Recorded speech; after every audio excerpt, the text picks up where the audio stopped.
Good evening, everyone. This is the Rooftop Sports, and here we are for some Mariners baseball. It is going to be between the Seattle Mariners and the Chicago White Sox.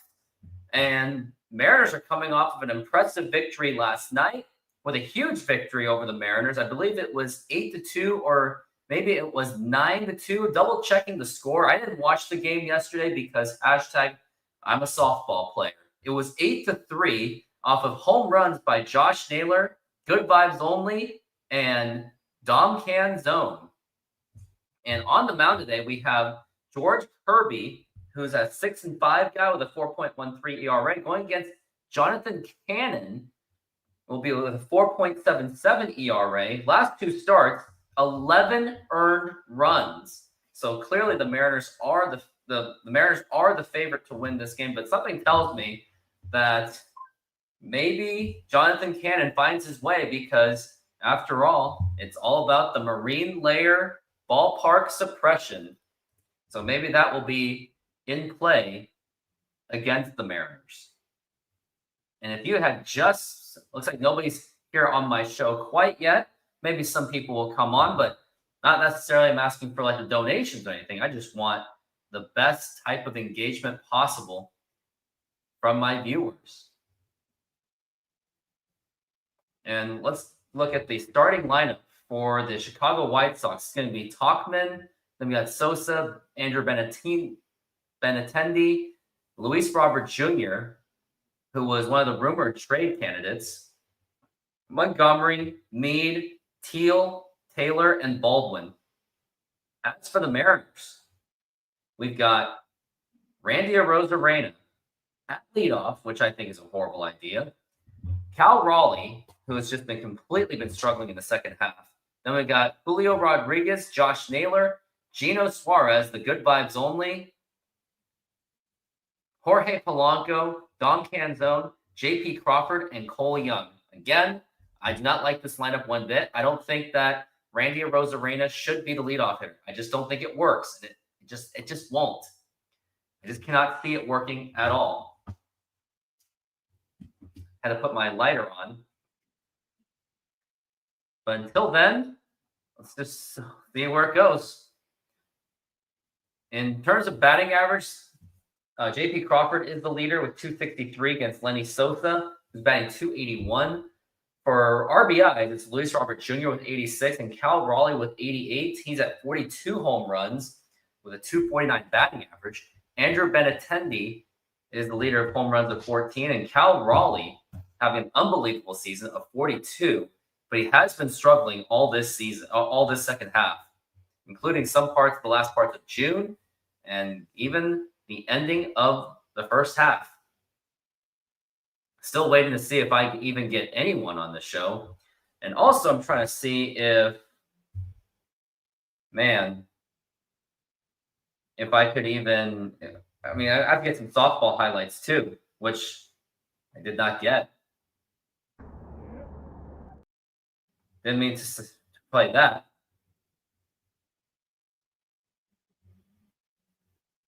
And we're still waiting. Until then, here's an ad from the SeatGeek. SeatGeek is a mobile ticketing app for sporting events, concerts, and other events. They make the buying experience easier by the app ranking each ticket from 0 to 10 to see if you are getting a good deal, and you can see exactly where you are sitting. I regularly use that app, and I have had nothing but a fantastic experience with SeatGeek. Use my promo code RooftopSports to get $20 off of your first purchase. Link to the code, app, and website will be in the description, so take advantage, and thank you. For those that have been using my SeatGeek promo code, I really do appreciate it. I actually had a pretty good month. A lot of people of July, a lot of people have been using it, and we are getting ready to go as the Mariners have taken the field just now. And let's see what the Mariners can do. And hopefully they can get a win so they can get a series win against Chicago. And want to look at other scores around the league at this time. So today we've got Boston is losing, so that can help a little bit. Then who's next? It's like Tigers are losing. That doesn't really mean much. Looks like the Texas Rangers just got defeated by the New York Yankees. That can leave some cushion for the Mariners. And the Astros just lost. So the Mariners really do have an amazing opportunity to really pick up ground on these guys, especially the Astros. Mariners are just 2.5 games back. If they win today, they will be just 2 games back from the division. Let's see if the Mariners can finish this off and complete what other teams have created opportunities for the Mariners.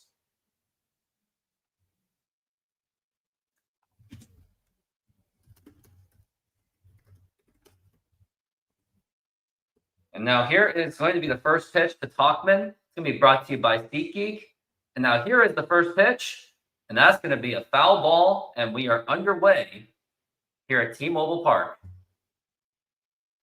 Mike Tauchman is batting .282 with 7 home runs and 29 RBIs. We're looking at 0-1, and now the pitch.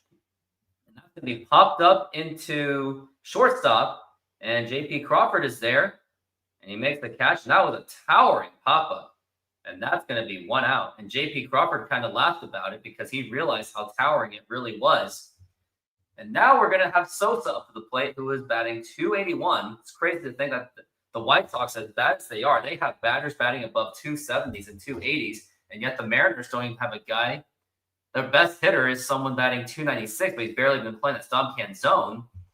And the other guys are like .260s. Now here is Lenyn Sosa, and now the pitch. And that's going to be in there for a strike, and that is going to be 0-1 count. Sosa with 12 home runs, 44 RBIs, batting .281. Looks like Cal Raleigh is not the catcher today. Looks like it's going to be... No, he is the catcher. And now the pitch. And that's going to be a foul ball.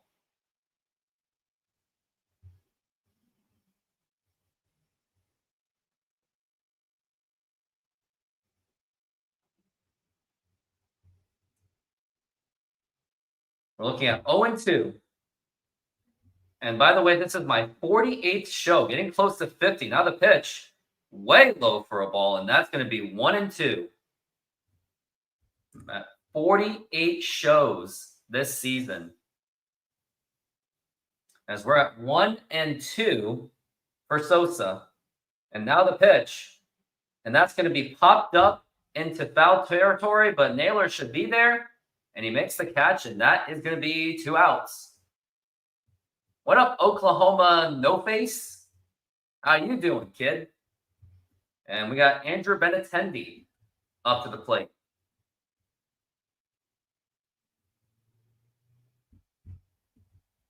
Sparkling shoes being worn by Josh Naylor. Very interesting. Got 5 people on. Hit that like button when you get the opportunity. I ain't charging you for that. And now here is the pitch.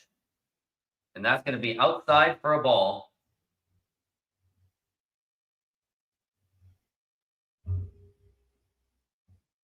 Now we're looking into the next pitch. And now here is the pitch. And that's going to be in there for a strike.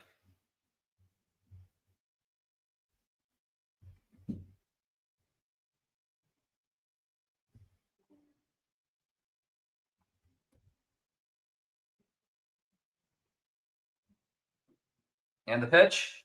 And that's going to be jammed up and popped up into, should be good vibes only, Eugenio Suarez. And he makes the catch. All right, guys, good vibes only. Don't forget it. Stop it. Thank you. And that's going to end the inning, and we will go straight to commercial break as there is no score. Senor, tell me how you make a thin crust Sahara pizza. With your hands.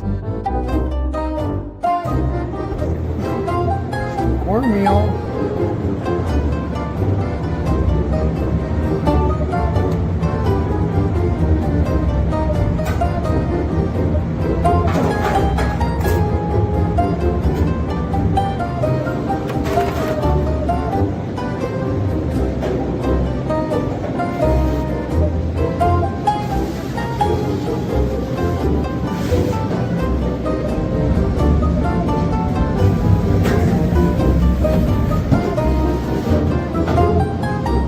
Hello, baseball fans. I'm excited to announce that we are still offering 50% off pizza and 25% off bowling Monday and Tuesdays. Head on over to Snoqualmie Sahara Pizza. This deal will go through May. And that's how you make a Sahara pizza. Beautiful paintbrush.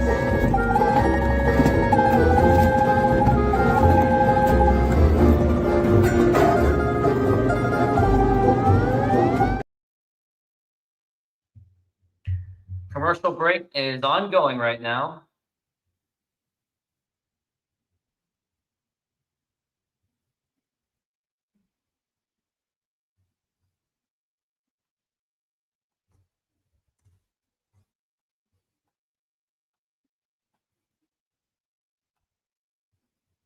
And we are back from the break. And it's going to be Randy Arozarena up to the plate. He's batting .248, which, by the way, I am still puzzled that Randy Arozarena is the leadoff hitter. I'm still very confused why they're doing this. And now the pitch. And that's going to be in there for a strike. Jonathan Cannon is the pitcher. We'll see how he does against the Mariners. As not a pitch. Way outside for a ball. That's going to be a 1-1.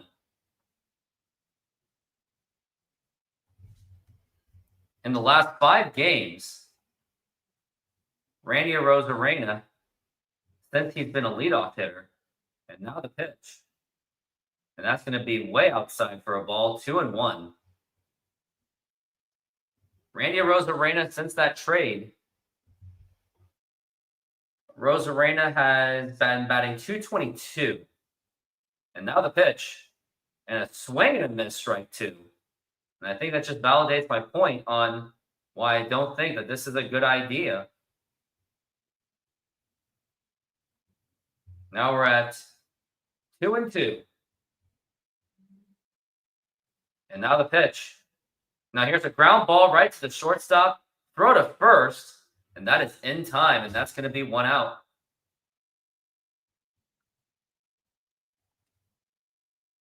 I mean, before that, in the month of July, he was a .266 hitter.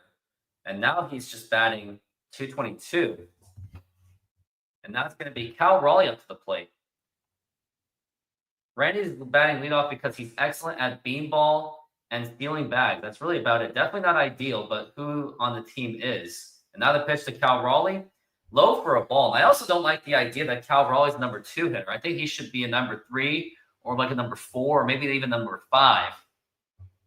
He's batting .249 with 42 home runs, 88 RBIs. Still the major league leader in home runs. And now the pitch. Way inside for a ball, and that is 2-0. And I also believe that if it is to happen, if the Mariners, if Cal Raleigh holds up and becomes the home run leader for the rest of the season, now the pitch, low for a ball.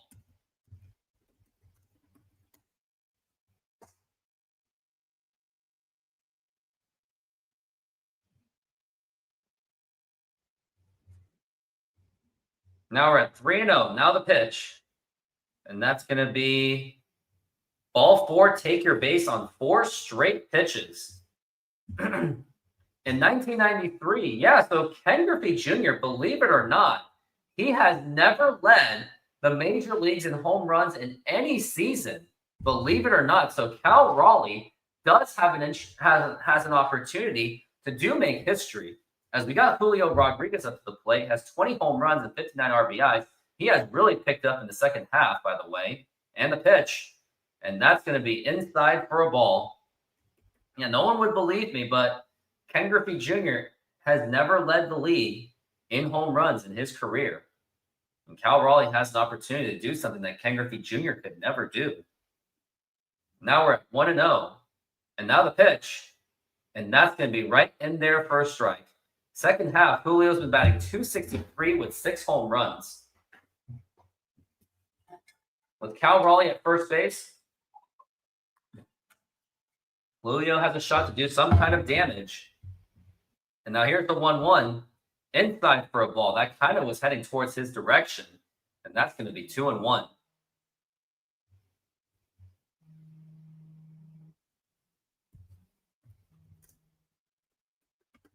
Now we're at 2-1. And a throw to first, and that is not in time. Judge is having a rough start to his DH days too. Cal has chances at MVP are good. Well, let's get to the playoffs first and win the World Series before we can care about all that kind of stuff. As we're at 2-1, and now the pitch, swing and a miss, literally right down the middle, strike two. That pitch was like inviting for a home run, and Julio wasted every bit of it. And now we're at 2-2.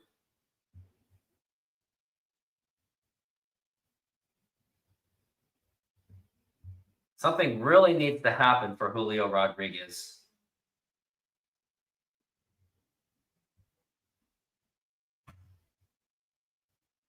Two and two. And now the pitch. And that's going to be a foul ball into the back.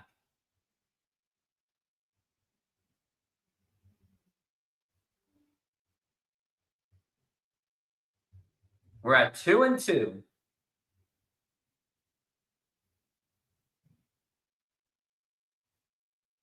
And the throw to first. And nothing doing.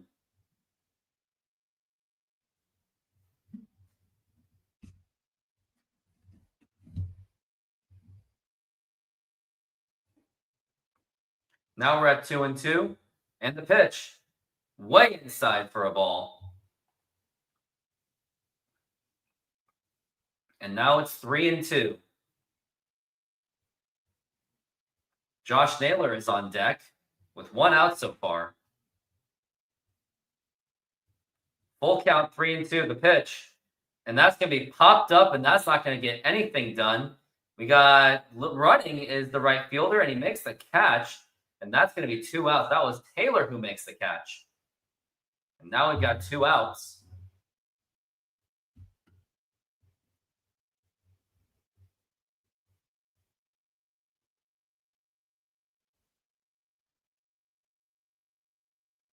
And now we got Josh Naylor up to the plate.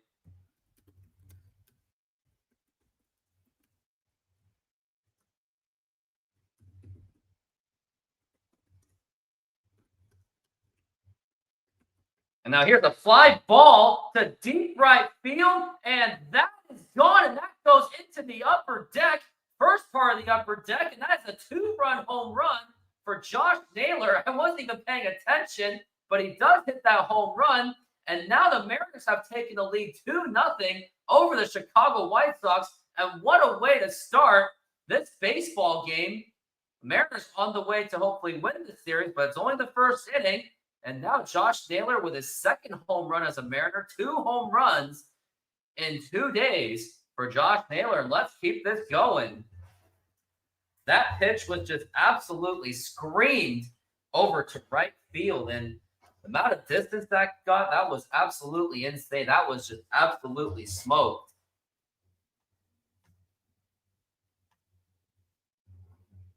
And now here's the pitch to Suarez. Good vibes only. And that is going to be outside for a ball. All right, guys. Good vibes only. Don't forget it. Stop it. Thank you. And we got 1-0. And now here's the pitch. Way outside for a ball. And that's going to be ball 2. And that's going to be a 2-0 for Eugenio Suarez, as he's been pretty patient with the plate so far.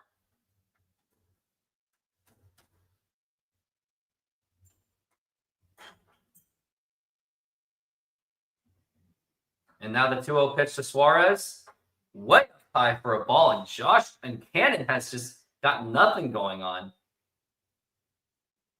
Seahawks and Chiefs in the Super Bowl, that'd be interesting. Let's have that decked out with Sonics gear and Thunder gear, the pitch. And that is a strike, and that was way outside. And Suarez didn't seem happy with it. And now that's going to be a 3-1 count. That was clearly way outside the strike zone. And now it's 3-1.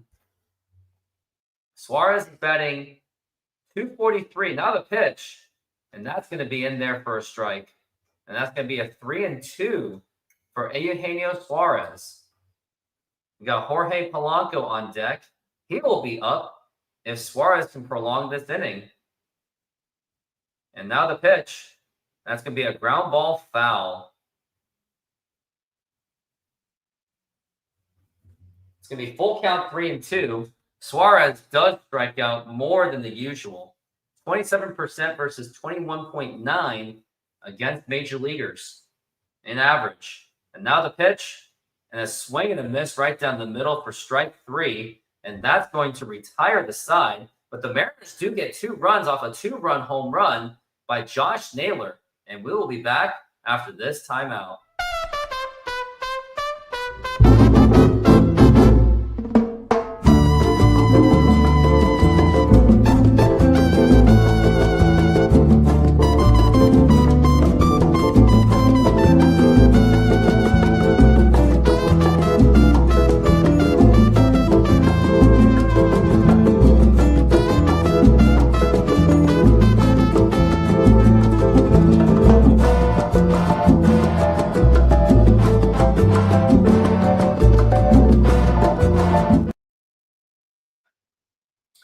And we are, well, they're showing Chicago commercial. I mean, it is against the Chicago White Sox, so there you go.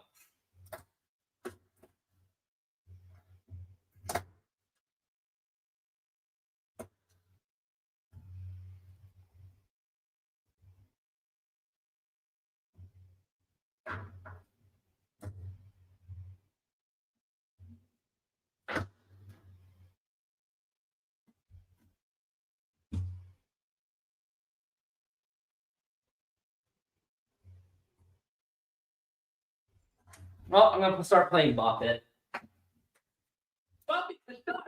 I score. 30. Bobby. 20. Pull it.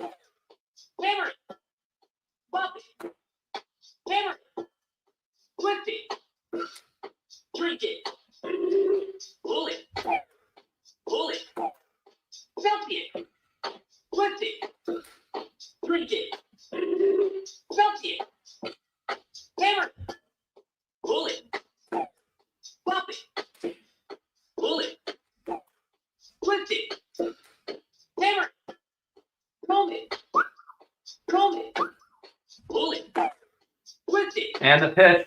Now here's a line drive to left field, and that is going to drop in for a base hit. Luis Robert Jr. is going to, no, he will hesitate, and he will be held to a single. But yeah, that could have gone in so many different ways. But yeah, Luis Robert Jr. was one of the leading trade favorite candidates, but White Sox are still holding on to him because he still has those years of club control. And here's Montgomery up to the plate. I'm going to sleep.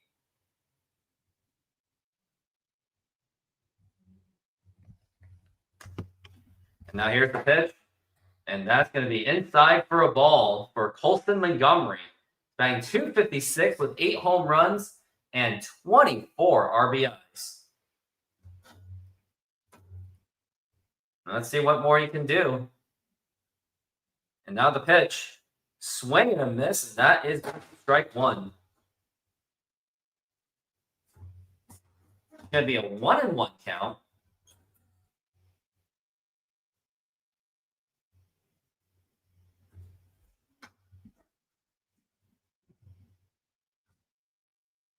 And the throw to first. And that's going to be not in time, obviously. As we're at 1-1 for Montgomery.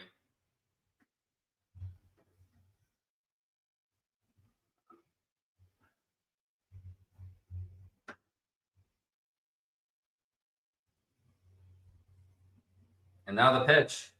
Now here's going to be a ground ball foul.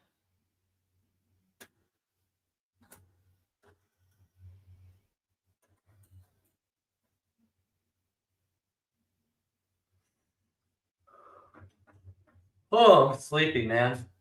As we're at 1-2 on Montgomery.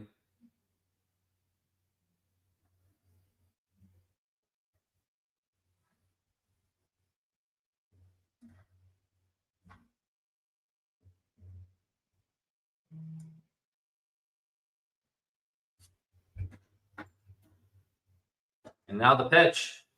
And that's going to be outside for a ball, 2-2. George Kirby struggling to find a strike zone on this guy. Also, after this inning, I'll be playing the Immaculate Grid. I got no guests coming in today, as we're at 2-2. And the pitch. Swing and a miss at the dirt for strike 3, and that is going to be 1 out.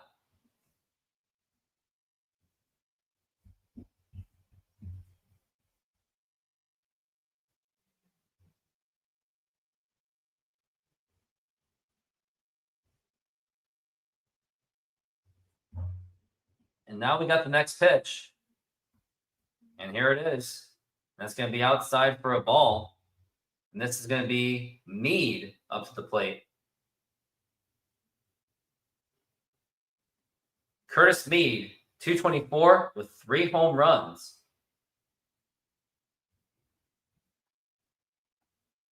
And the pitch. And that's going to be a throw to second base. And that gets way off course. And now Luis Robert Jr. is going to go to third base easily on a wild throw by Cal Raleigh. Not good at all, to say the least. It's a really bad throw, obviously.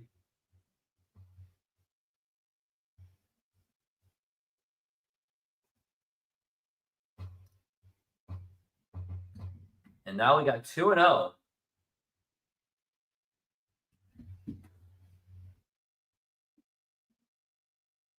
And now here is the pitch. And that's going to be a strike 1. As we're on a 2-1 count. He's set. And the pitch. Low for a ball, 3-1. And this is where things are going to get very, very dangerous. As we are at 3-1.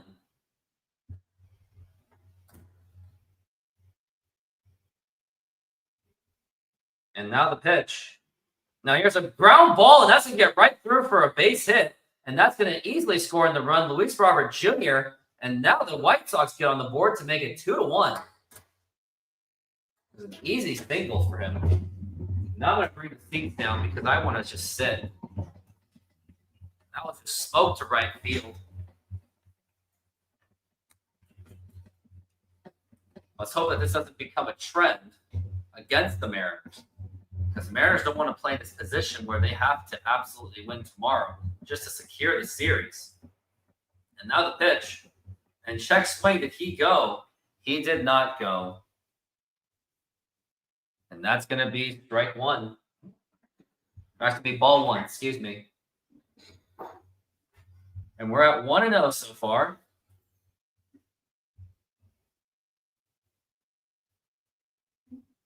And now the pitch. Swing and a miss at the dirt for strike 1.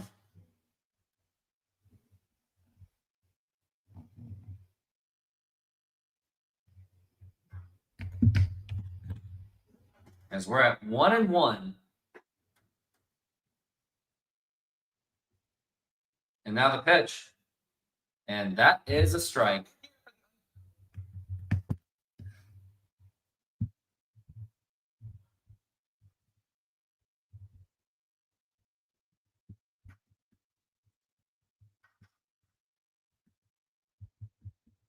And the pitch. Swing and a miss, and that is going to be strike 3. And now we got 2 outs. Can't wait to play the Immaculate Grid. Because I got a really fun one for you. Yeah, that was a huge swing and a miss.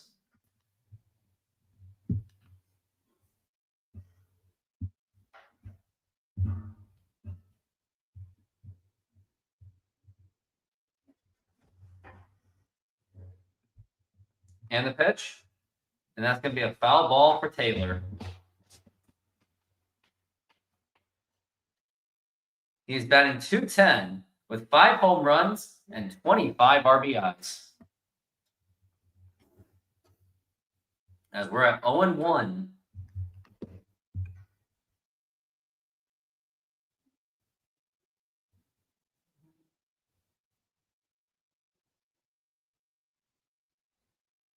And the pitch. Way low for a ball, and that is going to be ball 1.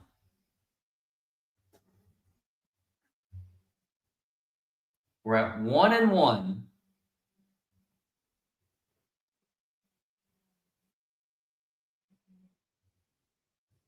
And it's going to be for Michael Taylor. And now the pitch.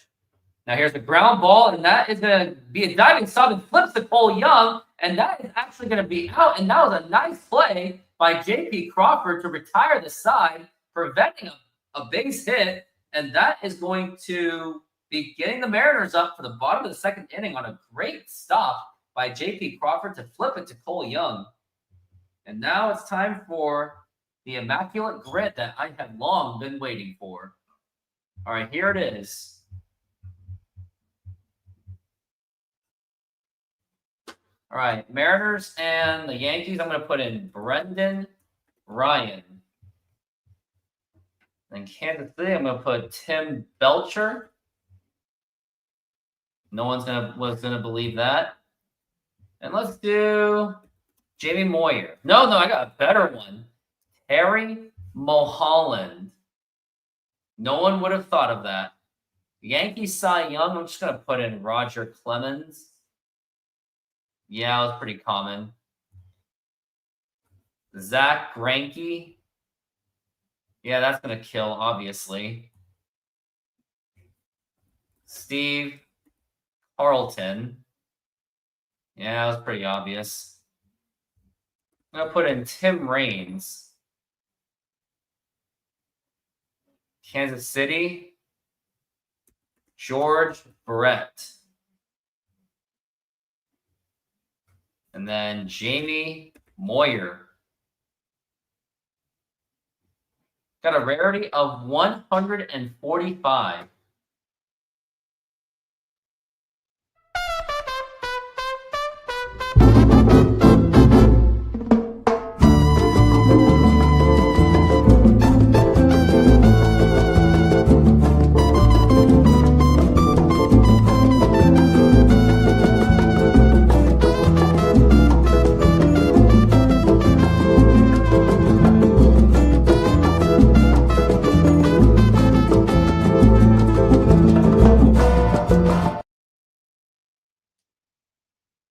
And we're back from the break. And now here's a fly ball popped up. And that's not going to get anywhere. Doesn't get past the infield.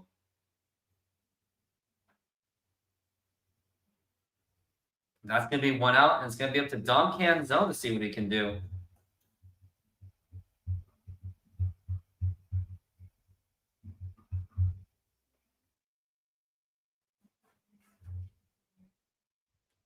Dom Canzone in this homestand has been 6 for 15 with a home run and 2 RBIs. And now here is the pitch. And that's going to be way outside for a ball, and that's going to be 1-0. For Dominic Canzone. 7 home runs so far. And a short play with the Seattle Mariners since June. And the pitch. It's going to be low for a ball. Dom Canzone, his first home run of the season, was when he hit it against the Arizona Diamondbacks. The Mariners could have won that game, but they didn't. They should have. We're at 2-0 for Dom Canzone. And now the pitch. And that's going to be right down in the middle for a strike. Canzone has made a lot of improvements for the season, much more than 2024 by far, and also 2023. And now the pitch. Outside for a ball, 3-1.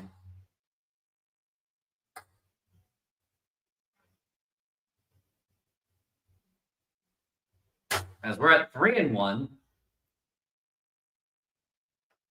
And the pitch. And that's going to be a ground ball foul. We're at 3-2.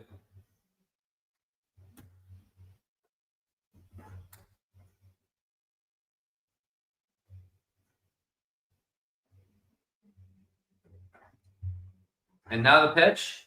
Way up high for a ball. Ball 4, take your base. And that's going to bring up J.P. Crawford up to bat. As Dom Canzone was able to fight it off.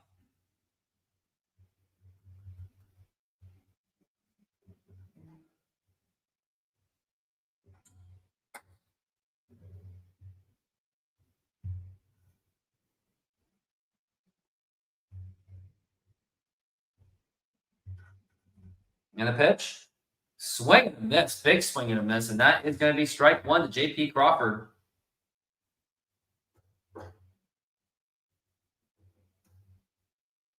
Now we're at 0-1.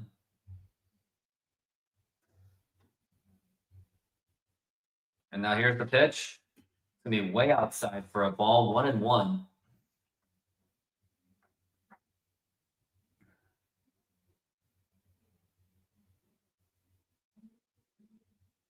One and one thus far for J.P. Crawford. And the pitch. And that's going to be popped up. And that's going to be foul ball well out of play.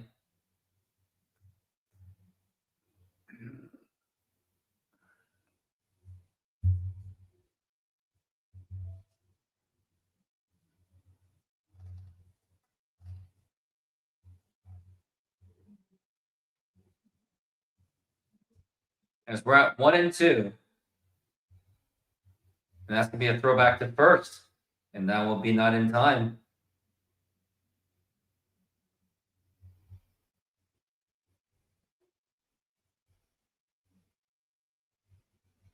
We're at 1-2.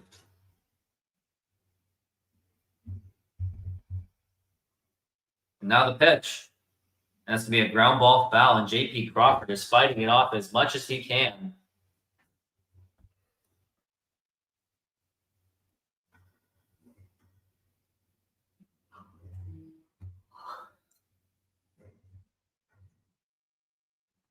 And the pitch, way outside for a ball.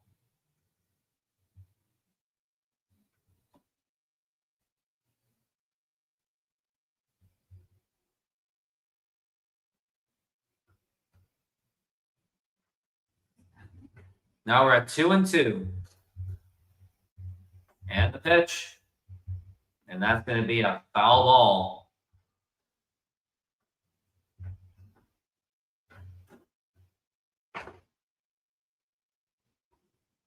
As now we're at 2-2.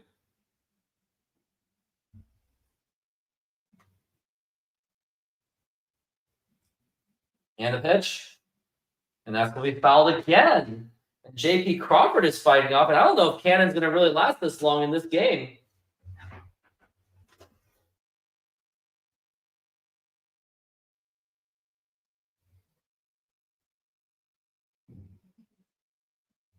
Now we're at 2-2. And the pitch. Now here's a liner to right field, and that's going to drop in for a base hit. And now we got runners on first and second with nobody out. And J.P. Crawford seemed to be hyped on that. Ichiro run number retirement on Friday. Get an Ichiro jersey. Which I will not be going to that game. I'll be doing the show instead.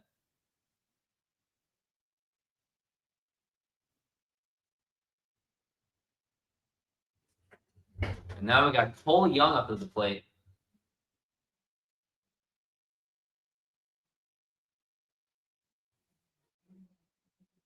And the pitch.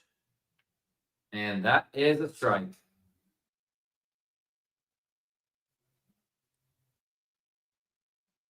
Cole Young's batting .250.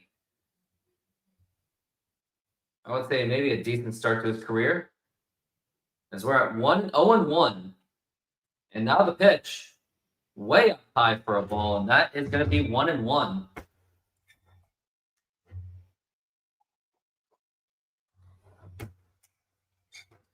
As we're at 1-1 for Cole Young.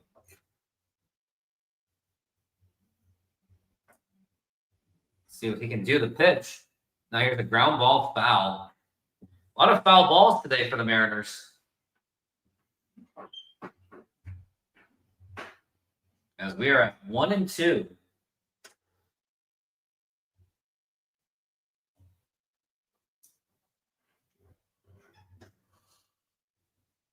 One and two the count. And the pitch. Now here's a fly ball to deep right center field. Is that going to be deep enough? And he makes the catch. Luis Robert makes the catch, and the runners have to hold. It was a nice convincing hit by Cole Young, but Luis Robert Jr. was able to dive to make the catch. And that was a fantastic catch by Luis Robert Jr. And now we got Randy Arozarena up to the plate, and let's see what else he can do. As he hasn't been able to do anything, especially since being a leadoff hitter. As we're at 0-1 for the El Rando Grando.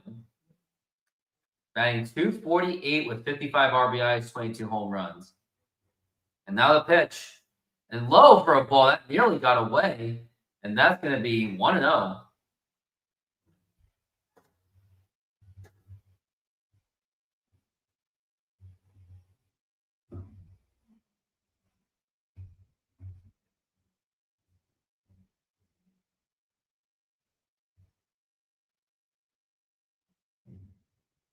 Now we're at 1-0. The pitch. And that's going to be inside for a ball. It's going to be 2-0.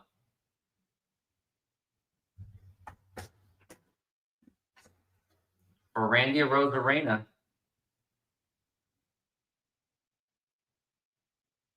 And the pitch. Way up high for a ball. And I have another immaculate grid coming my way. As we're at 3-0 for Randy Arozarena. Maybe just wait on this one. I would say give the red light. And the pitch. And that's going to be right in there for a strike. As we're at 3-1. He could load the bases, which I would do. I don't think you necessarily have to hit the home run. Let Cal Raleigh try to get that grand slam home run as we're at 3-1.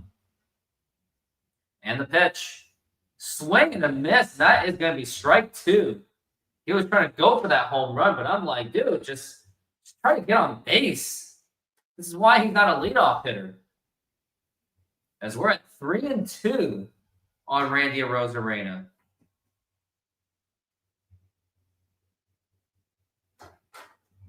And now the pitch. Way inside for a ball, and that is going to be ball 4, take your base. And the Mariners now have the bases loaded. Unfortunately, though, with 2 outs. But maybe some magic can happen. Now here comes the pitching coach for the Chicago White Sox.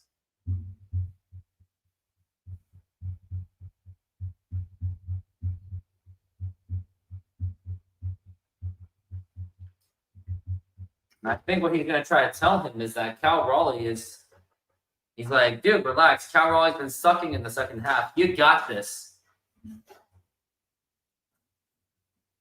But next commercial break will be another immaculate grid game.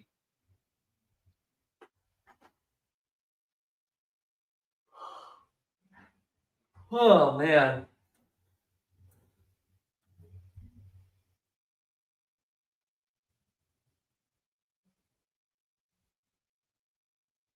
Try our hand-breaded chicken tenders, perfectly seasoned and served with a choice of sides, golden fries, fluffy biscuits, homemade mashed potatoes, creamy mac and cheese, fresh side salad, fresh coleslaw, plus enjoy a dipping sauce on the side. Come in and treat yourself to the best comfort food around. Visit us today and satisfy your cravings.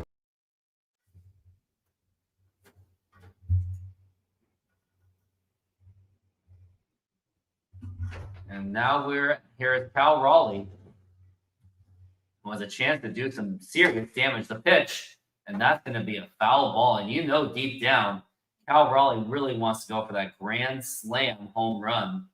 And we're going to try to see if he can actually do that.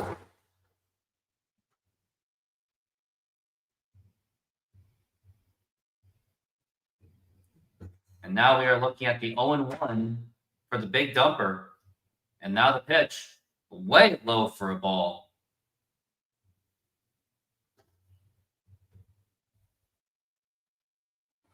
It's going to be 1-1. He's got 5 career Grand Slam home runs. He has 3 of them this season.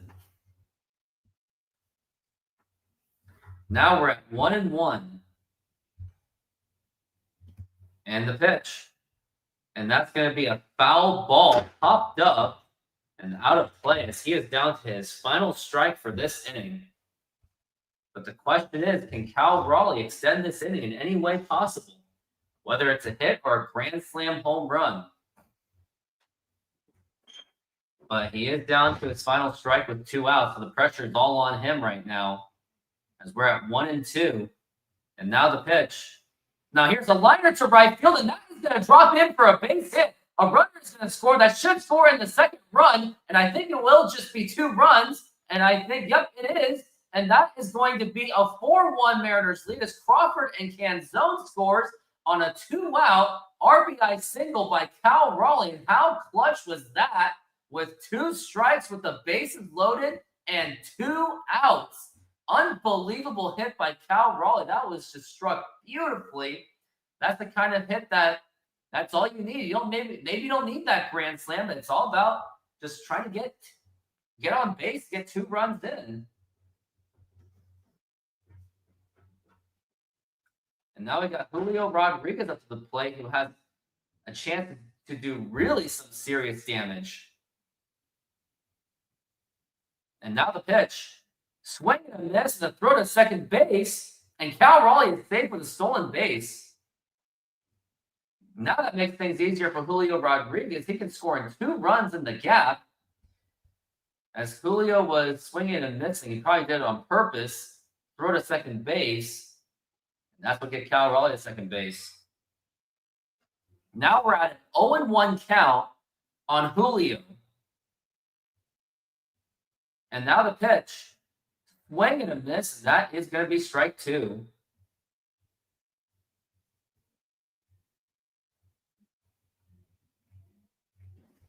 We're at 0-2.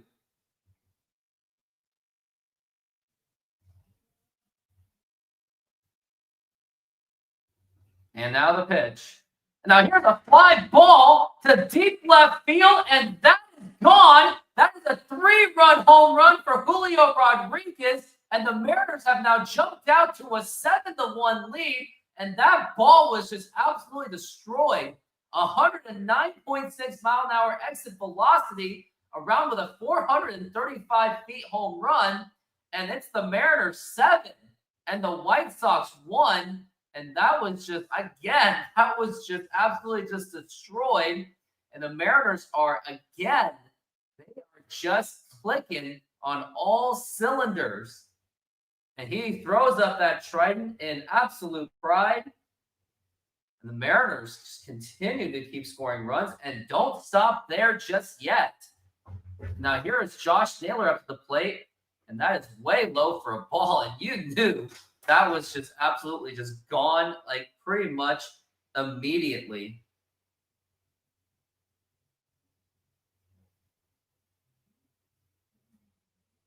Now we got Josh Naylor up to the plate. And now the pitch. Way outside, way inside for a ball, and Cannon is absolutely struggling, which is why you got Tyler Alexander in the bullpen. And you can contribute, thank Cal Raleigh for this, for keeping the inning going, as we're at 2-0 for Josh Naylor. He's already hit the home run in the first inning, and let's see if he can do it again. Now we're at 2-0, the pitch. And that is going to be a... Did that hit him? I guess it did hit him, and he's going to first base. Wonder what that's all about.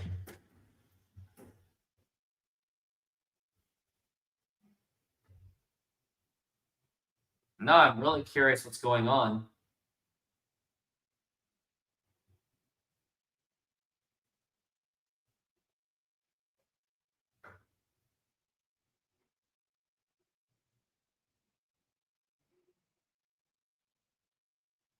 Wait, how is that? I don't get it. How is that a hit by a pitch, though? No, it's not. It's a strike. I was like, what was that all about? It's like a little tip. That was all.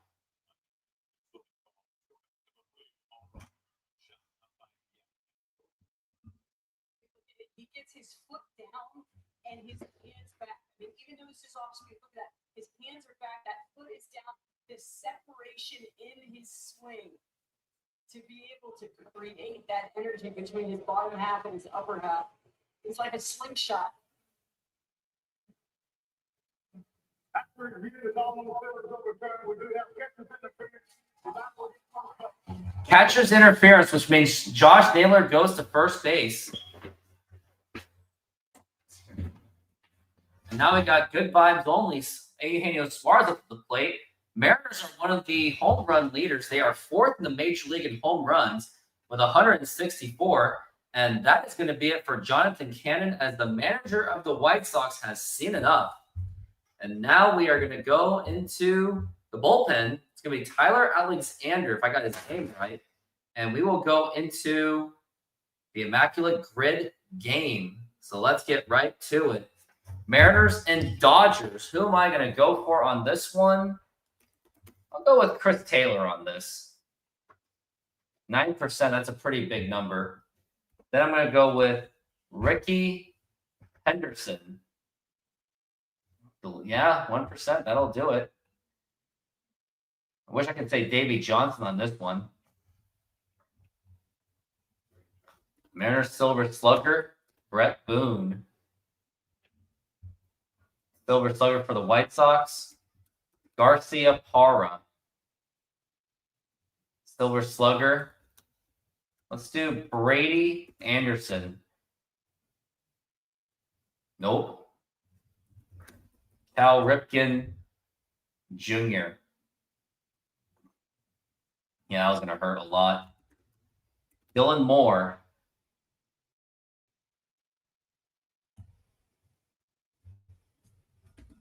Manny Ramirez? Nope.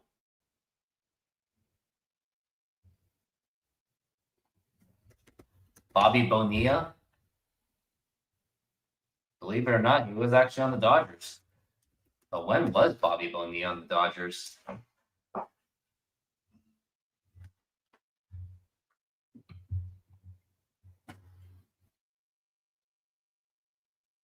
And now we are back from the break.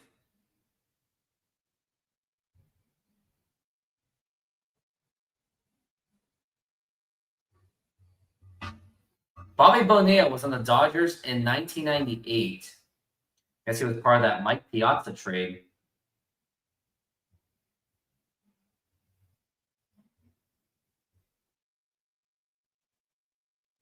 He was part of the Mike Piazza trade, and Gary Sheffield.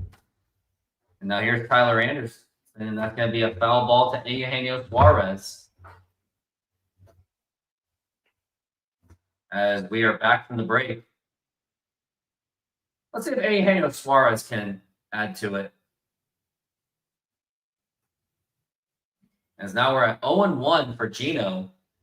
Batting .243 with 37 home runs. And now the pitch. And that's going to be right in, barely in there for a strike, and that's going to be 0-2.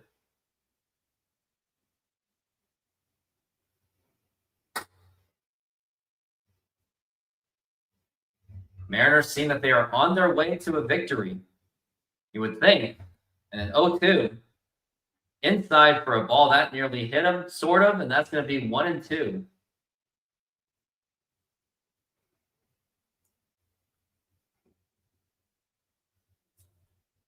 One and 2 the count for Eugenio Suarez. And the pitch.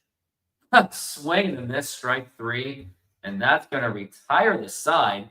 And we go into the top of the third inning with a huge home run by Julio Rodriguez and a 2-run single by Cal Raleigh. Try our delicious burgers today. Satisfy your cravings with our mouth-watering burgers. Double cheeseburger with classic double beef patties with melted cheese, lettuce, tomatoes, onion and house sauce, a fresh, flavorful delight. Double bacon cheeseburger, crispy bacon, fried onions, barbecue sauce, and double cheese. Double guacamole bacon burger, double cheese, crispy bacon, guacamole, lettuce, tomatoes, onions, and our special house sauce. Pair any burger with fries with an ice-cold drink for the perfect meal. Come down and taste the difference. You can only find these burgers at our Snoqualmie Mexican food truck.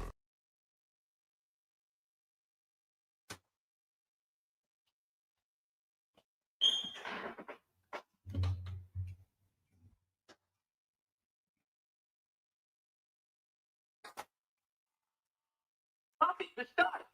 Action, action, pass it, clap it. I score 75. Pull it. Bump it. Oh, bump it like you mean it. Score 1. I score 75. Twist it. Bump it. Pull it.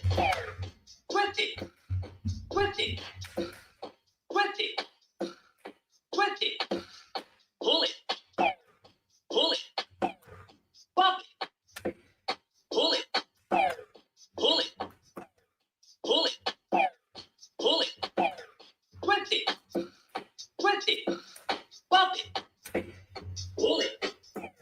Twist it. Twist it. Twist it. Bump it. Pull it. Twist it. Bump it. Pull it. Bump it. Bump it. Pull it. Pull it. Yeah! And we are back from the break. Now here's a ground ball, and that's going to get right through for a base hit. And that's going to be a single for the Chicago White Sox. As we're here, that was by Baldwin. Now we're in the top of the third inning with nobody out. Bump it. Let's go.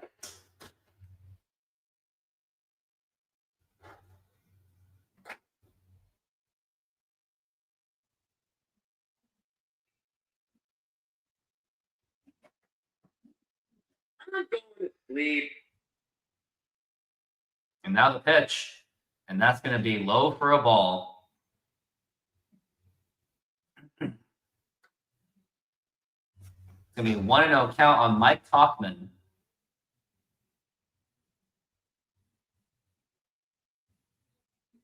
And now here's the pitch. And that's going to be a foul ball.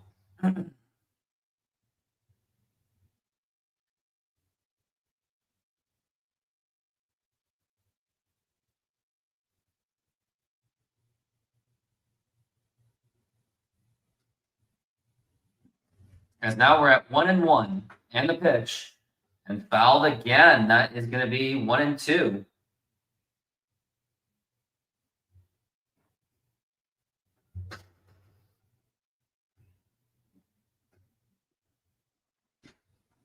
Now we're at 1-2.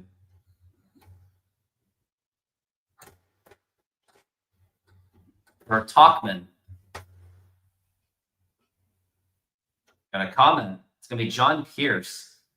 Anyone else's Root Sports? Oh, it's always glitchy. Trust me. It is extremely glitchy as we're at 1-2.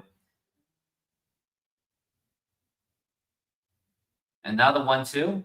Low for a ball that gets away. And that's going to get a runner to second base. And we cannot let up. Cannot let up one bit.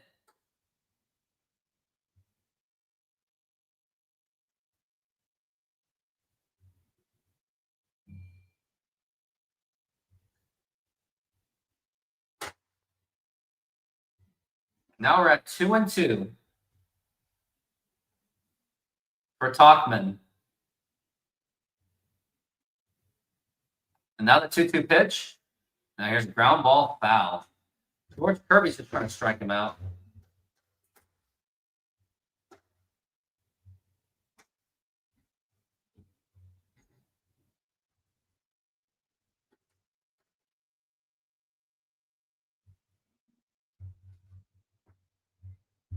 Two and two for Talkman.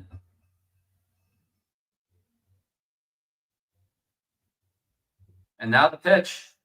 Way inside for a ball. That's going to be ball 3.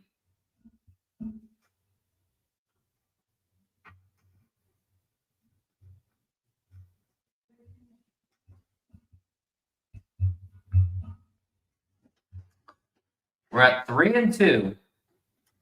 And the pitch. And strike 3 called, and Talkman thought he was going to walk. Not this time.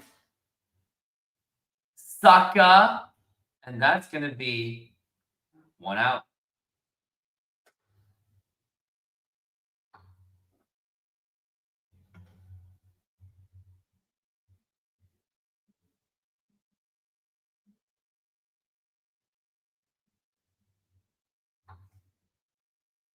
And the pitch. Way inside for a ball. That's going to be Sosa to the plate.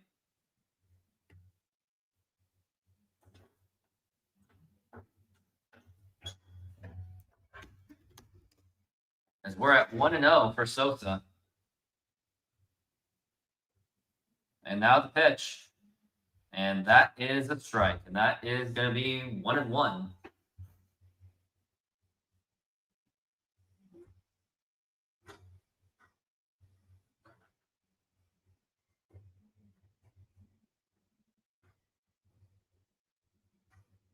And now the pitch. Way outside. A little bit outside for a ball. That's going to be 2-1.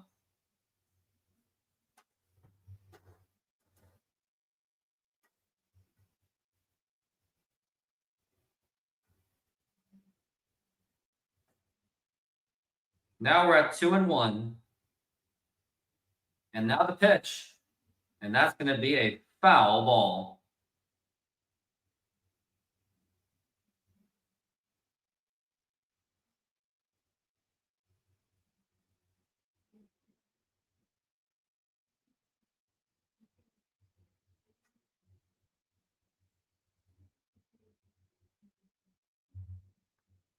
Now we're at 2-2. And the pitch.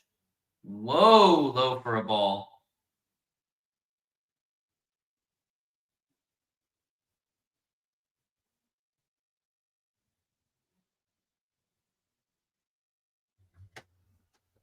As now we've got 3-2.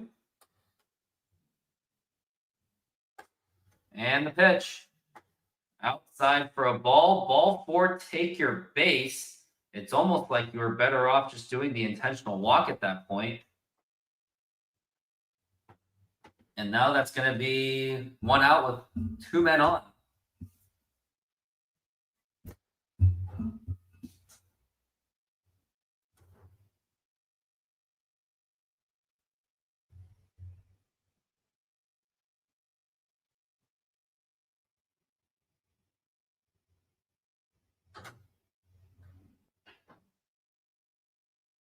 And the pitch. And that's going to be in there for a strike.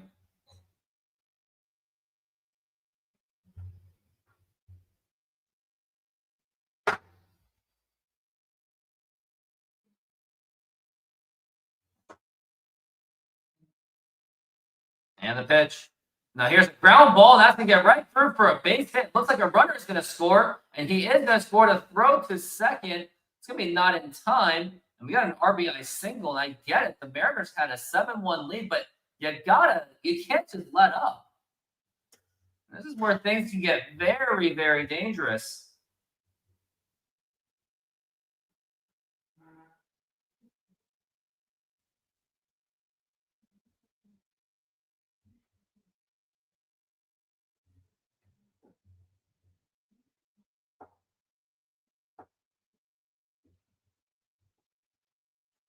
Now here's Luis Robert Jr. up to the plate. And now the pitch. Swing and a miss. That is going to be strike 1.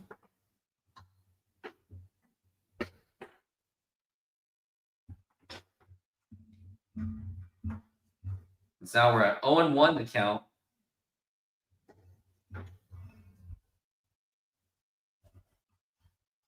And now the pitch. And that's going to be a foul ball, strike 2 on Luis Robert Jr.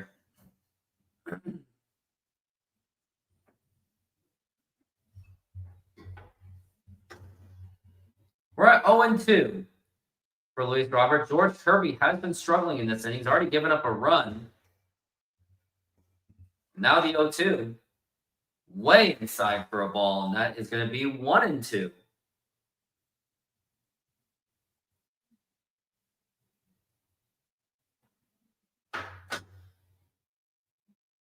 As we're at 1-2. And the pitch. Low for a ball, way low, and that's going to be 2-2.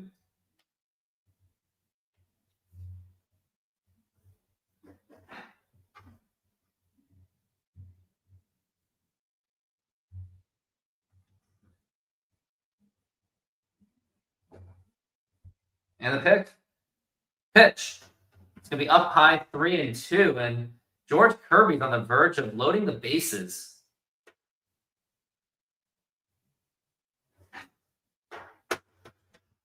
We're at 3-2 the count. on Luis Robert Jr. And now the pitch.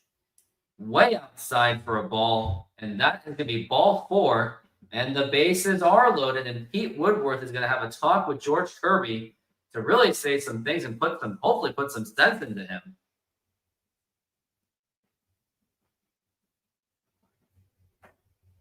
Makes me very nervous. Might as well play some Bop It. Bop it. Whip it. Pull it. Hammer. Bop it. Hammer. Whip it. Trick it. Pull it. Whip it. Jump it. Pull it. Pull it. Hammer. Hammer. Drink it. Pull it. Hammer it. Hammer it. Jump it. Comb it. Oh, I told it. What? That's stupid. 20. Shut up. And now we got Colton Montgomery up to the plate. He's batting .253 with 8 home runs and 24 RBIs. And the pitch. And that's going to be way low for a ball, and that's going to be 1-0.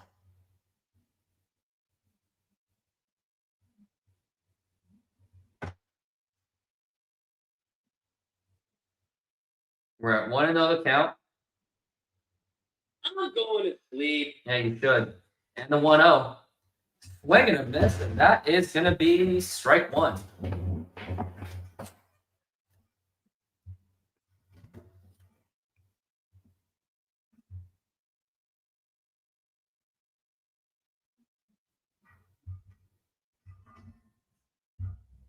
Now we're at 1-1. The count, the pitch. It's going to be a foul ball, strike 2.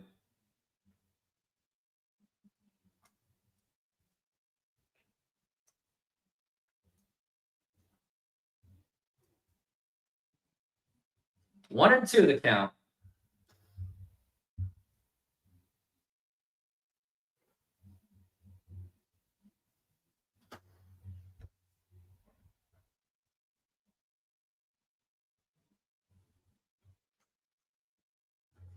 Let's do this. Let's get this done.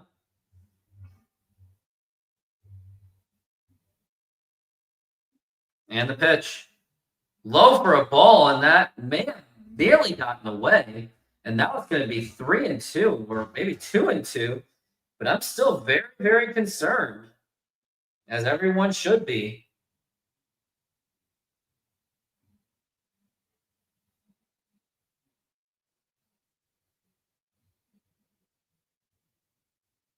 Now we're at 2-2.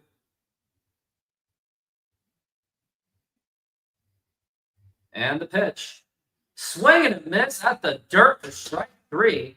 And another strikeout for George Kirby. And this game has just been feeling really slow. But now it's going to be 3 strikeouts for George Kirby.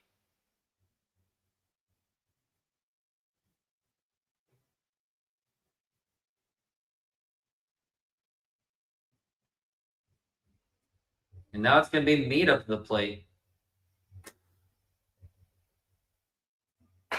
Curtis Mead, and now the pitch. Foul ball, and that's going to be strike 1.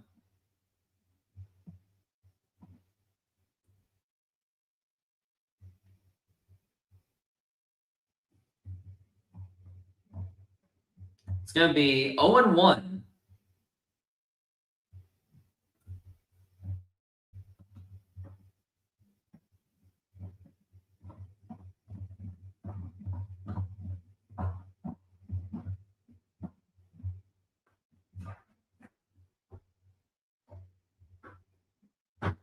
And the pitch. Low for a ball, and that's going to be 1-1 for me. These have been some of the longest. Game's been feeling really slow. It's only about an hour in, and we're only at like not even to the bottom of the 3rd inning.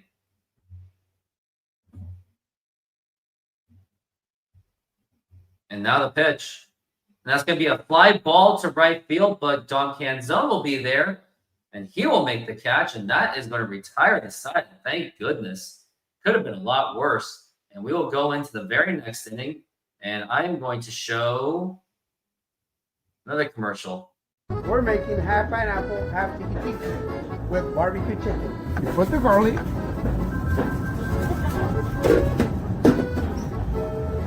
Put the pineapple on the whole pizza. Remember, they want half pineapple, and the one is gonna be tiki tiki. Tiki tiki goes pineapple, garlic, feta cheese, artichoke hearts,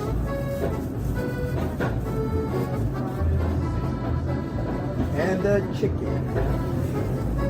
And we're gonna spread some barbecue on top.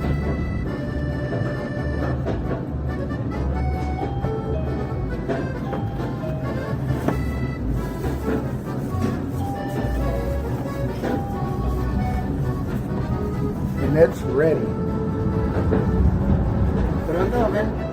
Let it run. Hello, baseball fans. I'm excited to announce that we are still offering 50% off pizza and 25% off bowling Monday and Tuesdays. Head on over to Snoqualmie Sahara Pizza. This deal will go through May.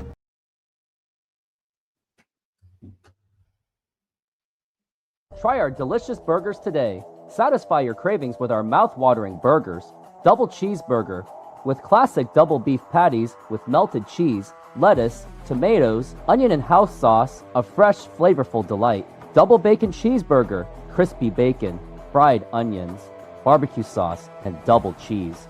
Double guacamole bacon burger, double cheese, crispy bacon, guacamole, lettuce, tomatoes, onions, and our special house sauce. Pair any burger with fries with an ice-cold drink for the perfect meal. Come down and taste the difference. You can only find these burgers at our Snoqualmie Mexican food truck. And we are back from the break. And that is going to be a strike for Jorge Polanco. Polanco is 0 for 1 right now. And now the pitch. And that is going to be in there for a strike.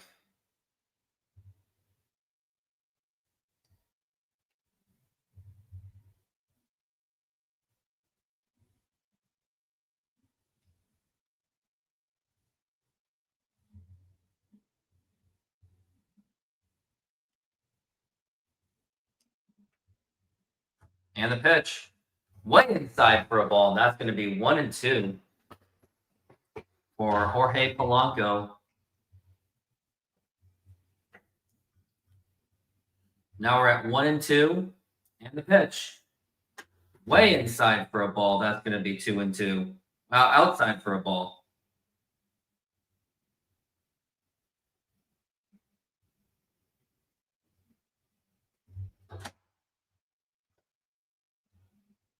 As we're at 2-2. Swing and a miss, strike 3, and that is going to be 1 out.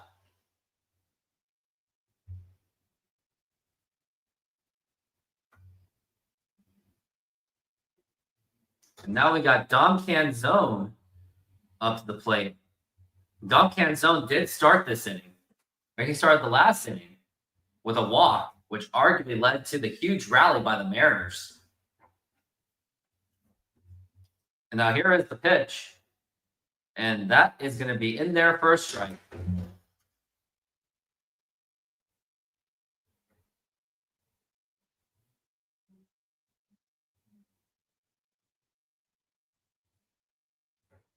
And now the pitch. And now here's a fly ball to deep right field. And is that going to be? Nope, it's going to be caught by the right fielder. And here comes all the tweets of Marine Laird, ballpark suppression.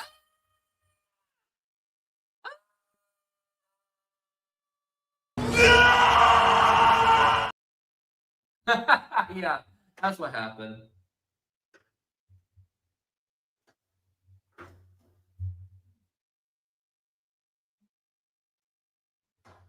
And now here's Crawford up to the plate. And now the pitch. And that is a strike.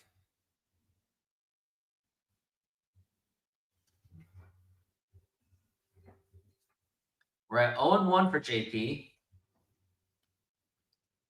And the pitch. And that's going to be outside for a ball.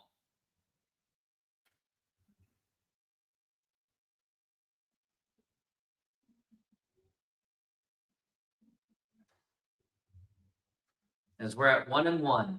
And the pitch. Swing and a miss. That is going to be strike 2.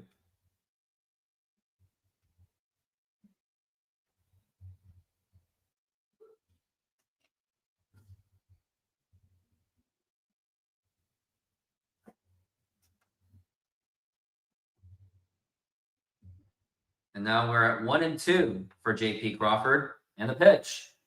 And that's going to be a fly ball to center left field. And that is actually going to drop in for a base hit. And now we got JP Crawford at first base with a single. And JP has actually been playing very well today. JP Crawford is now, I believe he's now 2 for 2 in this game. It's a nice piece of hitting.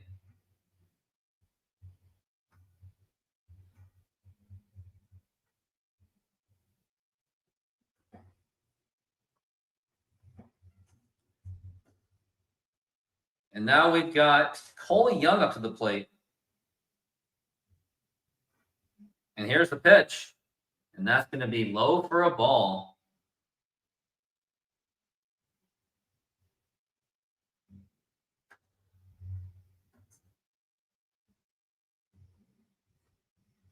Now we're at 1-0.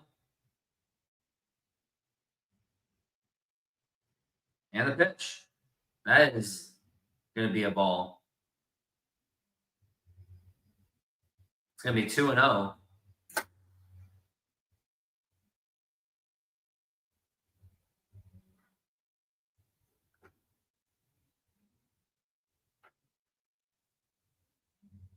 Now here's the pitch. And that's going to be in there for a strike.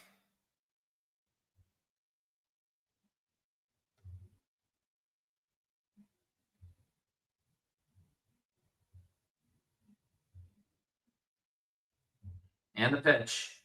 It's going to be low for a ball, 3-1.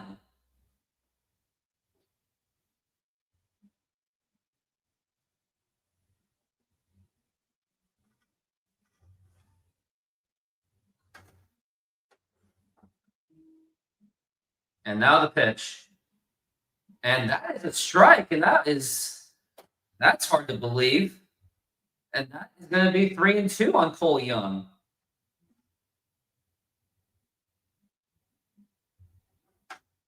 Now we're at 3-2. And the pitch. And that's going to be a foul back, and that's still going to be strike 2, full count.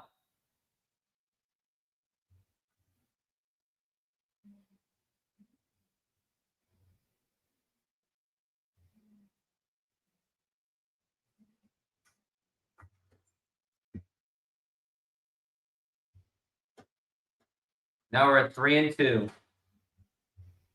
And the pitch. And that's going to be up high for ball 4, take your base. And now it's going to be up to Randy Arozarena.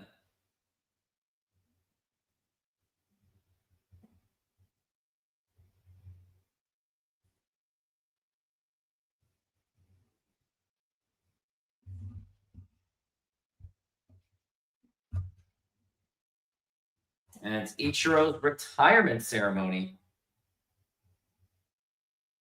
coming up this weekend. Number retirement and his Hall of Fame induction. Now here is the pitch. Way outside for a ball.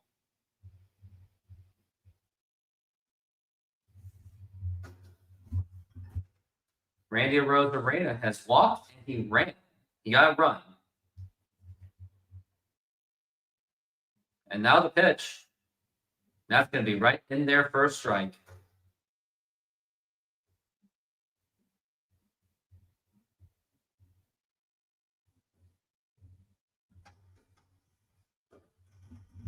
One and one. And that's going to be right in there for a strike. Strike 2 for Randy Arozarena. He's really got to extend this inning because I really want to get more runs in there to make sure Chicago doesn't even have a speck of a shot. So we're at 1-2, the pitch. And he chased that for what reason? That's going to be still 1-2. Did not agree with that one bit.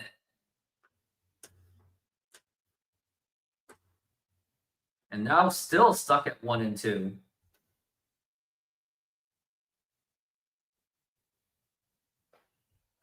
Randy's awaiting 1 and 2.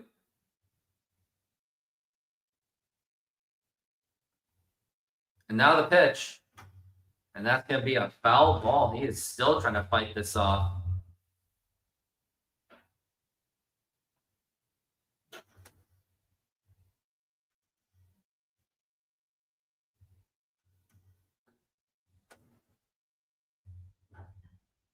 We're at 1 and 2, the count.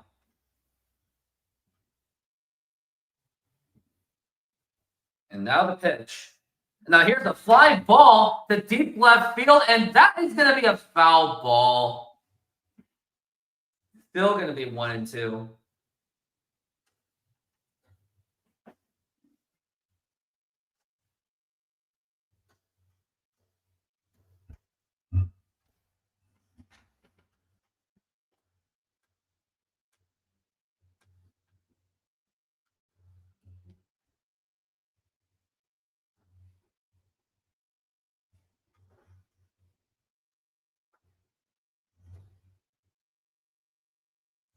Randy Arozarena is awaiting 1 and 2.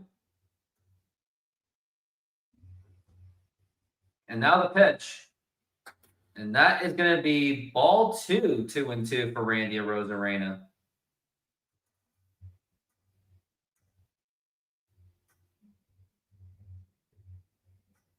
As we're at 2 and 2. And now the pitch. Now here's the ground ball, and that's probably not going to do it. Barehanded throw to first, and that's going to be in time to get Randy Arozarena out. And wasted opportunity for the Mariners, and now it's still holding on to a 7-2 lead. Taco lovers, this one's for you. Come enjoy tacos auténticos at Snoqualmie Mexican food truck, packed with flavor, made with love, and always fresh. Try our carne asada, al pastor con piña, and more. Topped with cebolla, cilantro, y a squeeze of lime. Pair it with a cold drink and relax at our outdoor seating. Perfecto para disfrutar. Find us at the Snoqualmie Mexican food truck, open daily. Ven con hambre, sal fies.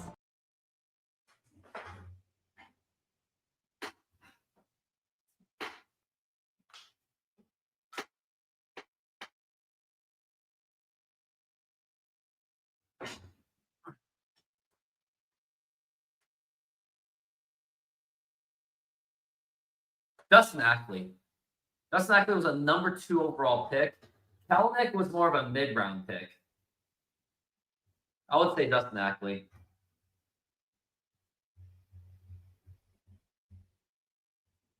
And Dustin Ackley should have worked out. But he just didn't, unfortunately.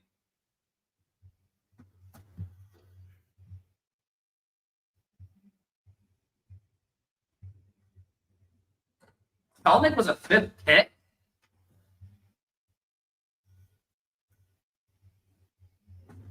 Let me find out.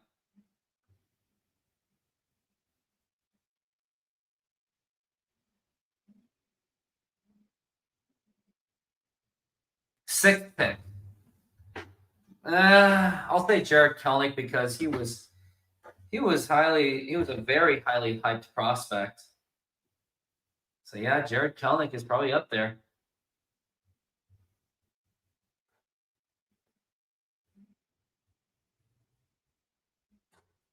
Blue Jays outscored the Rockies 45-6 in a 3-game sweep. And now here's the pitch.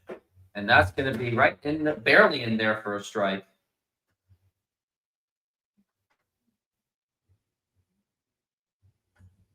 As we're at 0-1. And now the pitch. How's it going, Sean? Thanks for being here. Wonder what happened to Danny Holtzen? Let's find out. Let's see what happened to him. It's really sad what happened to his career. He should have been a good player, but unfortunately, it was just really bad how it turned out. I believe he was like a number 2 overall pick, and now the pitch. And that's going to be right in there for a strike. Holtz was the 2nd drafted. First selection was Garrett Cole, believe it or not. And 1 pick ahead of Trevor Bauer. And that's going to be a foul ball. Other opportunities that the Mariners could have drafted was Anthony Rendon, Francisco Lindor, Javier Baez, George Springer, Jose Fernandez, CJ Cron, Sonny Gray, Matt Barnes, Tyler Anderson. Yeah, a lot of opportunities, a lot of missed opportunities there. Now it's going to be a ground ball foul. But yeah, Danny Holtzman was supposed to be a big one. He missed the majority. So here's what it was. He made his professional debut in 2012 with the Jackson Generals, then was promoted to Tacoma in June in 2012. And now here's the pitch. Now here's a ground ball right to Cole Young, tossed over the first, and that's going to be in time.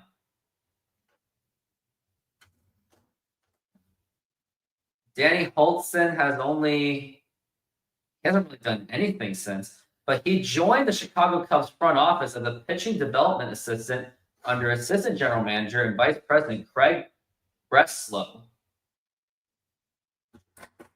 But injuries really got to Danny Holtzman really badly, which is really sad. He was supposed to be one of the stars of the future. And now the pitch. And that's going to be a swing and a miss to Taylor, and that's going to be strike one. I'm still holding my excitement. And Sean, weren't you excited about this team in 2022? There was even some excitement in 23 as well. Now here's the pitch.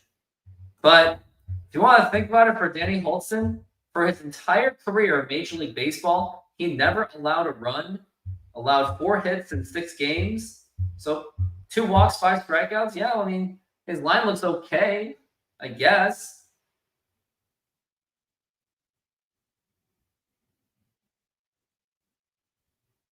Now here's the pitch. Swing and a miss, strike 2. So yeah, for Danny Holtzman,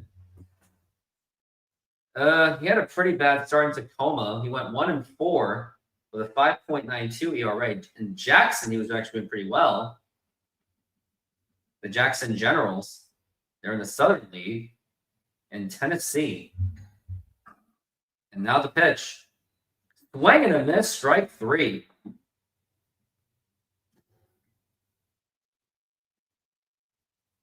In 2013, Holtzman was just injured riddled. He only had 1 healthy season, which was 2012, and then things just did not go his way. 2013, he missed the majority of the season. 2014, didn't even play. 2015, and a swing and a miss, that is strike 1. Pretty frustrating career for Danny Holtzman. You just got to feel bad for the guy. You just have to. And now here is the pitch to Brooks Baldwin. And check swing, did he go? He did not. And had he been healthy, still could have been an effective part of this Mariners rotation. Danny Holtzman had really good stuff. It just didn't work out. He was supposed to be in that class with James Paxton and Taijuan Walker. Like, there was an exciting future for the Mariners starting rotation. 1-1, along complementing with Felix Hernandez. And then everyone just ended up injured. As we're at 2-1 for Baldwin. On deck will be the next batter, if he can prolong it. And the 2-1. Swing and a miss, strike 2.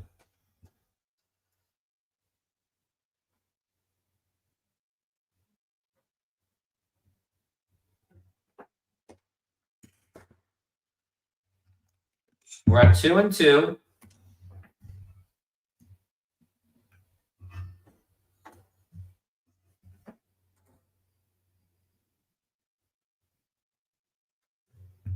And the pitch. And that's going to be foul ball, 2-2.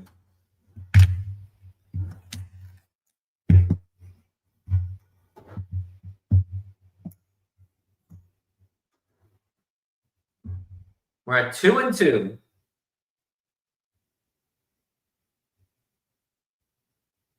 And the pitch, it's going to be a foul ball.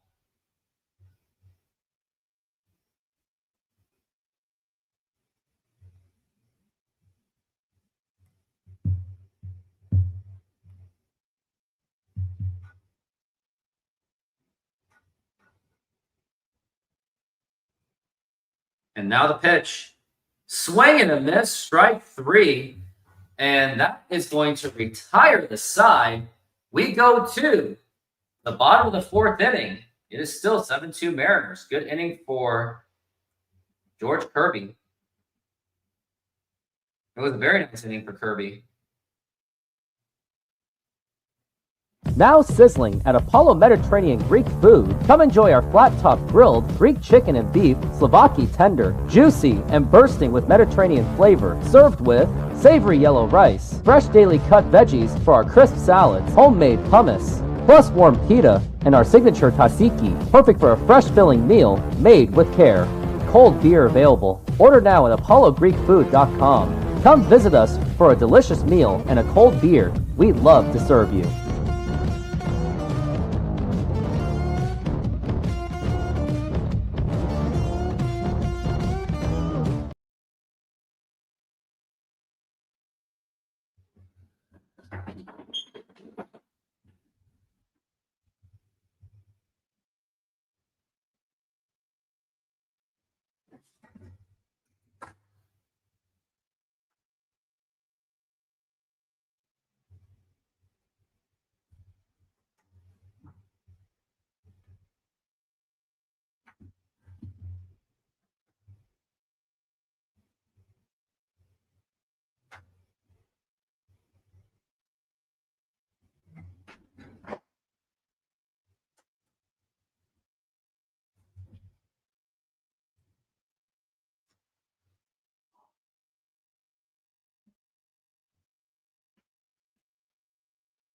And we are back from the break.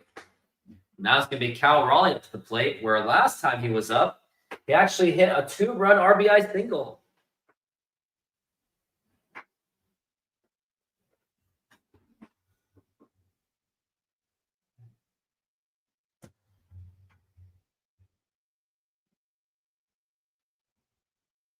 And the pitch. And that's going to be a foul ball. 0-1 the count on the big dumper, Cal Raleigh.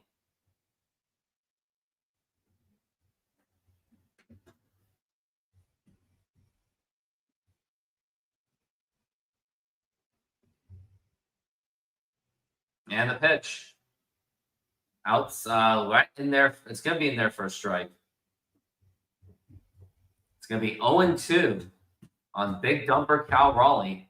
Good vibes ends the Cal counter of 42.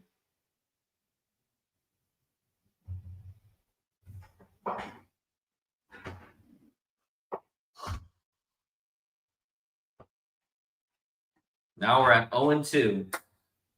And the pitch. Outside for a ball.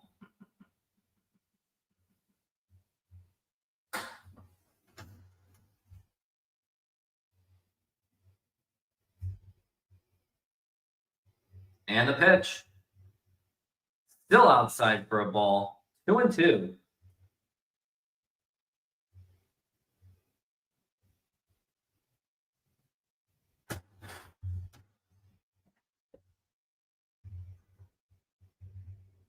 Now the 2-2 pitch. Now here's a fly ball to deep left center field. Not deep enough, as Luis Robert Jr. is going to be there. And he makes the catch, and that's going to be 1 out. And next up to the plate is going to be Julio Rodriguez. And the last time that he hit something, it was a home run, a 3-run home run. And Christian, I'm still going to be very critical of Julio Rodriguez, no matter how good he does. Needs to be held to a high account. He's batting .255, 21 home runs, and 62 RBIs. And the pitch. And that's going to be in there for a strike.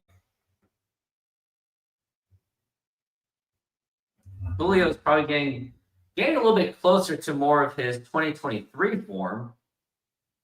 As we got 0-1 for Julio. And the pitch. And that's going to be in there for a strike. And that was clearly in the inside corner. And that's going to be 0-2. That's just way outside the strike zone.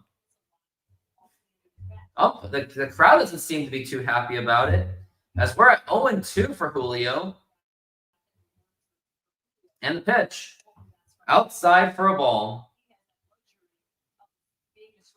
As we're at 1-2 on Julio Rodriguez.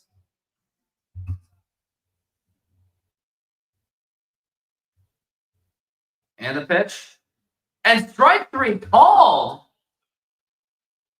That was way outside the strike zone. Yeah, that was a horrible call. I have no idea. Like, I mean, it was a frame job, sure, but just way outside. Now here's Josh Naylor up to the plate. See if he can keep this inning alive and get the Mariners some more runs. And the pitch. Inside, and that nearly hit him, and that is going to be ball 1.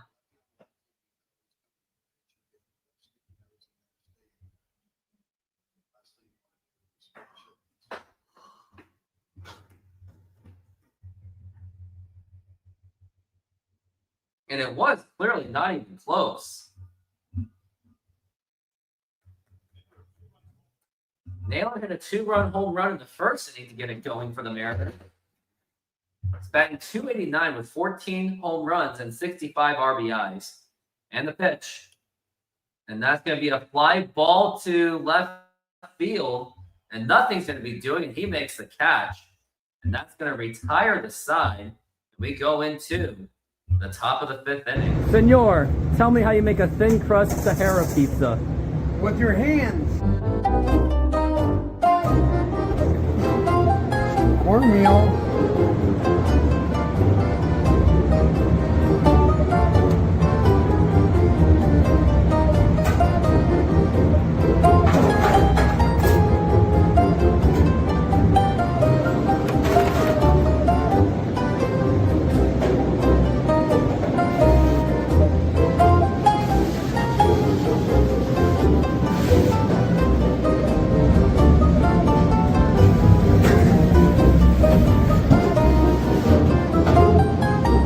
Hello, baseball fans. I'm excited to announce that we are still offering 50% off pizza and 25% off bowling Monday and Tuesdays.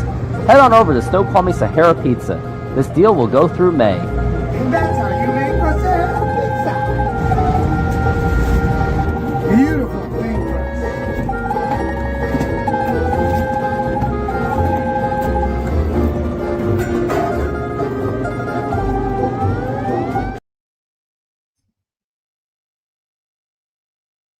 Ugh.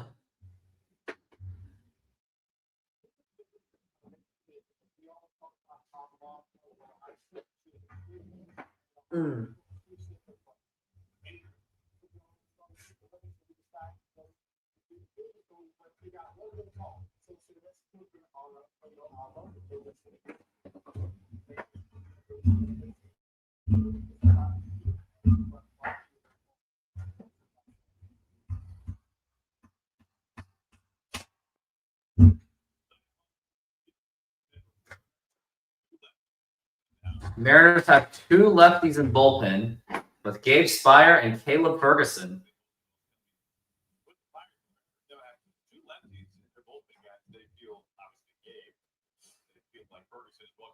Now here's George Kirby up and going up against Tauchman.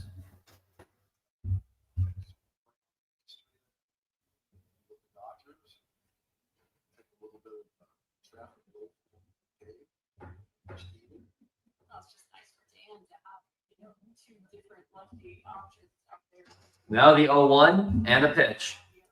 Check swing. Did he go? Yep, he did.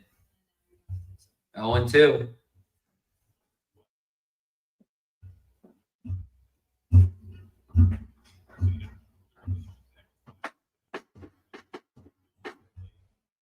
We're at 0-2.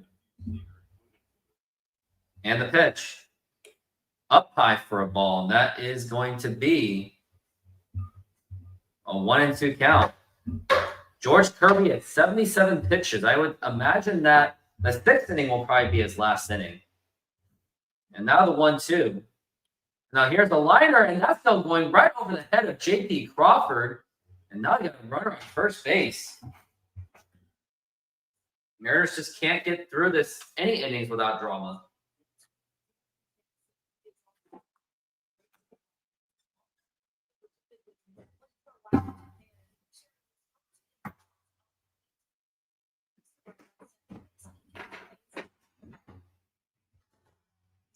And now here's Sosa up to the plate.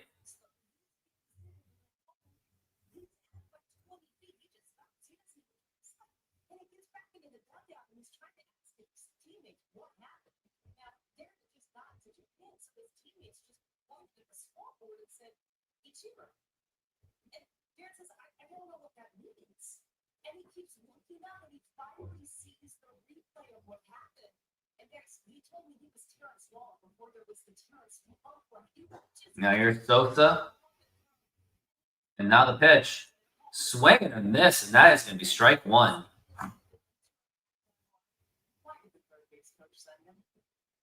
But that is his first impression of each other. He was doing it long before he came here to Seattle. We know that, yeah. As we're at 0-1 for Len Sosa, the pitch. And that is going to be a strike, and that is going to be 0-2.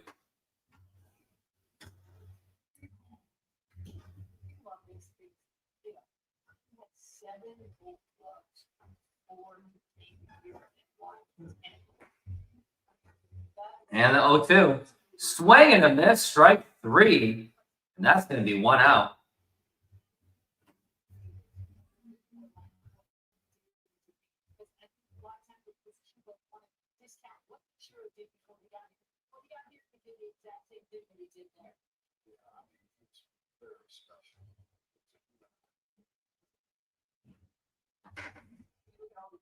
Now here's Benintendi.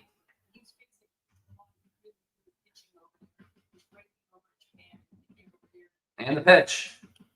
That's going to be jammed up, popped up, but that's going to be a foul ball.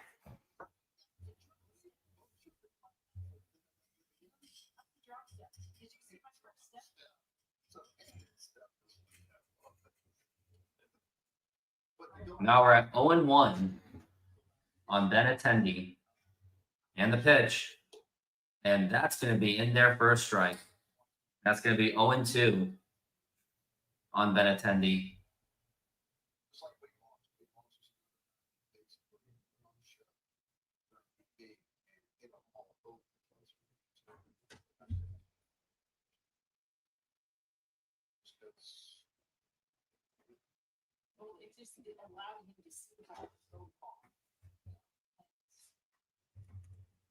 Now we're at 0-2 the pitch. Check swing, did he go? He did not. We're at 1-2.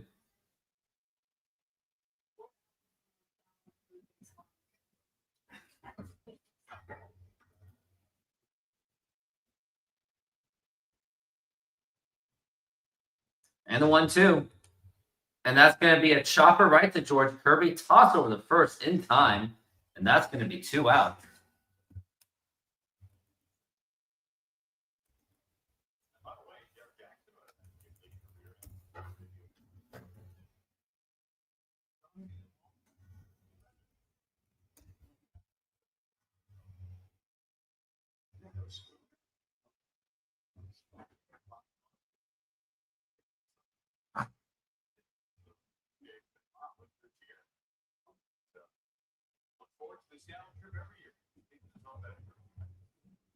And the pitch.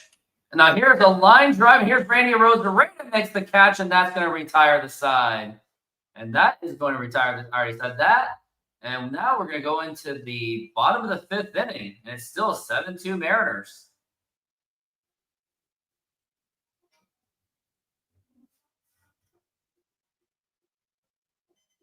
Now sizzling at Apollo Mediterranean Greek Food, come enjoy our flat-top grilled Greek chicken and beef, Slovaki tender, juicy and bursting with Mediterranean flavor, served with savory yellow rice, fresh daily cut veggies for our crisp salads, homemade hummus, plus warm pita, and our signature tzatziki, perfect for a fresh filling meal made with care.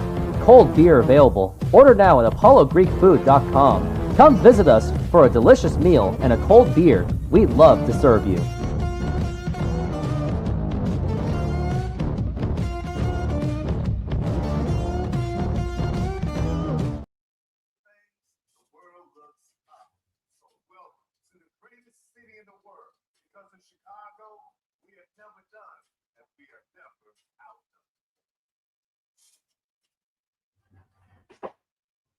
They're doing the hat game again.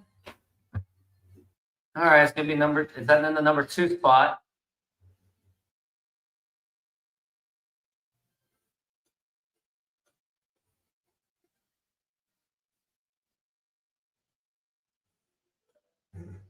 Three.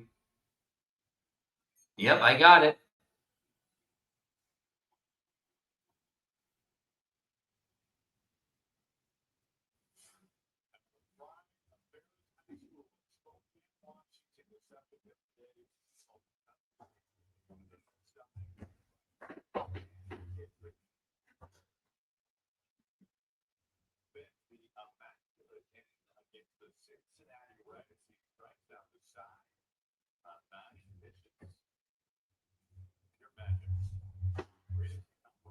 Now here's Eugenio Suarez up to the plate. Now the pitch. Way outside for a ball. And by the way, Suarez is 0 for 2 with 2 strikeouts. We're at 1-0 for Suarez. And the pitch. Swing and a miss, and that is strike 1.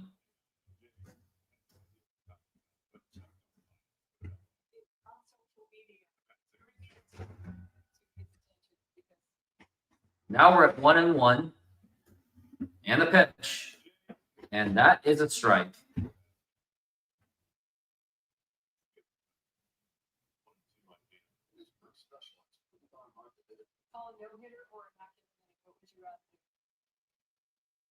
Now we're at 1-2.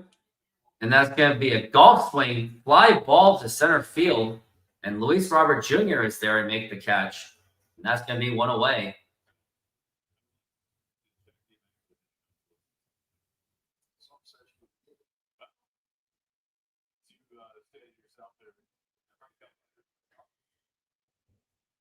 Now it's Jorge Polanco to the plate.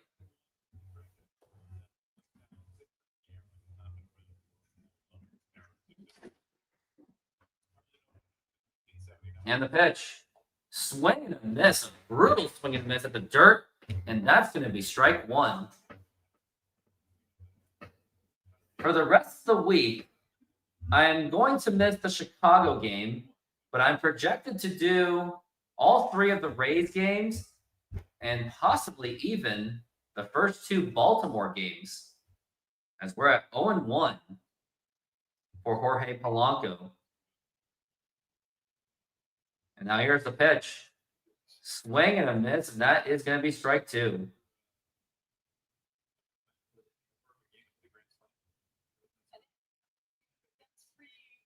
As we're at 0-2 for Polanco.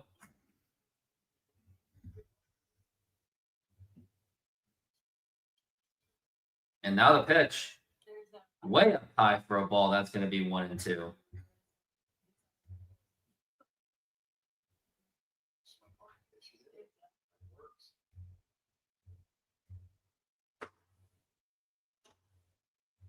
And the pitch. Swing and a miss, strike 3.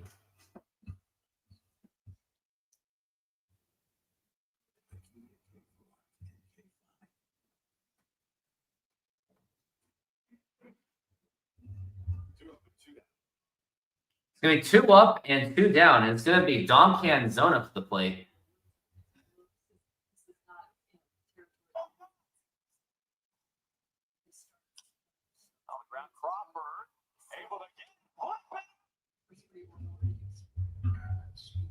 It's going to be strike 1 for Dom Canzone.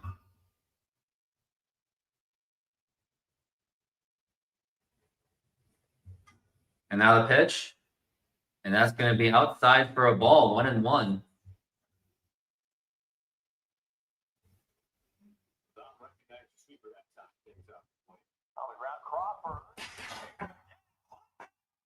And the pitch. It's going to be a ground ball right to the second baseman. And the throw to first, and that's going to be in time.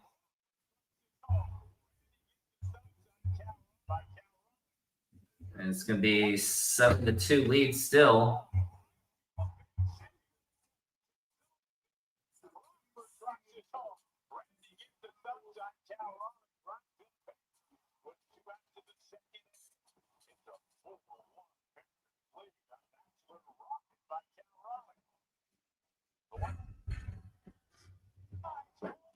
It's getting my YouTube shorts ready.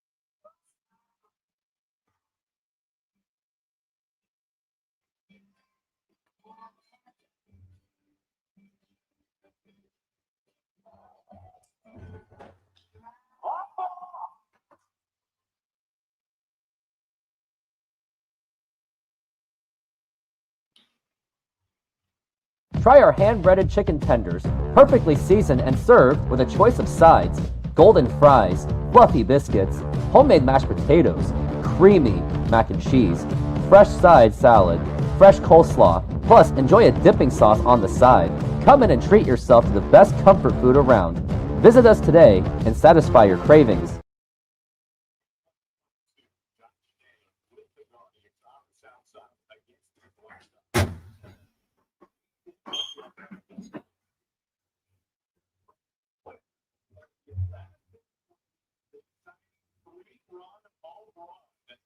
This is the Josh Taylor emotion that a lot of people remember.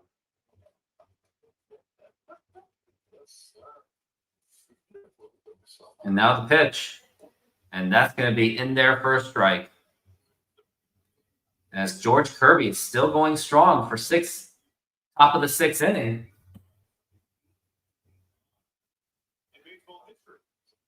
And now the pitch. And that is going to be a ball.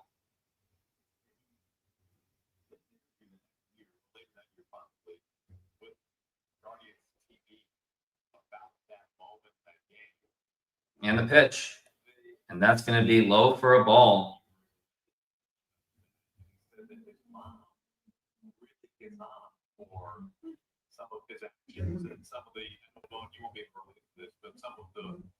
Now we're at 2-1 the pitch. And that is a strike.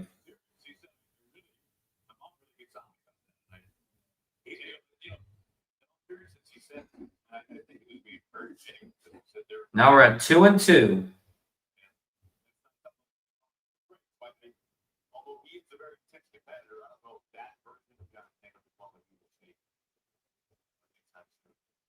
And the pitch.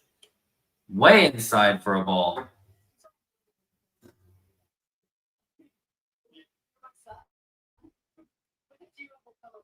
It's going to be 3-2.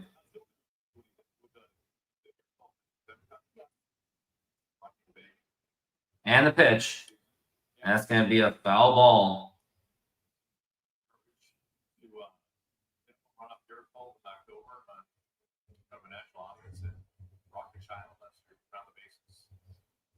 His wife is pregnant. He's about to be a father. He's practicing. We're at 3-2. And the pitch. And strike 3 called. And that's going to be 1 out.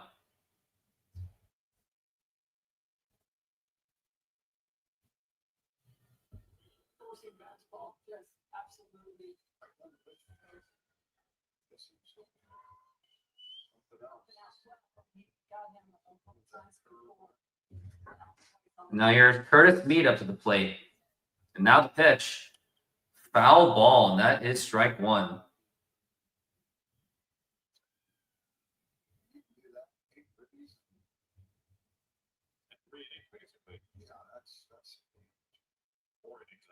Now we're at 0-1.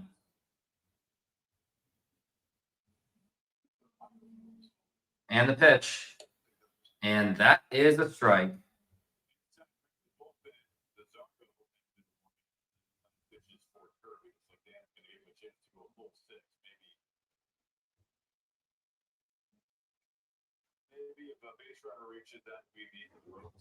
And the pitch.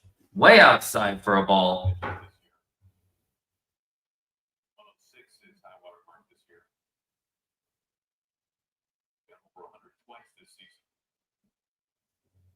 We're at 1-2.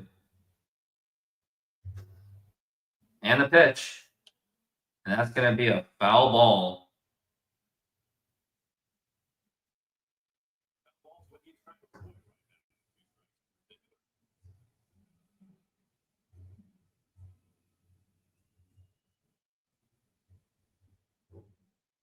We're at 1-2. And the pitch. Low for a ball, and that is going to be 2-2.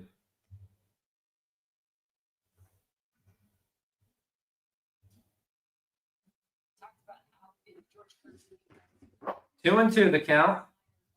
And this is going to be for Meade. And now the 2-2 pitch. Swing and a miss, strike 3. And that is going to be 2 outs. Back to back. Two-seamer here. A nice 2-seam fastball, too.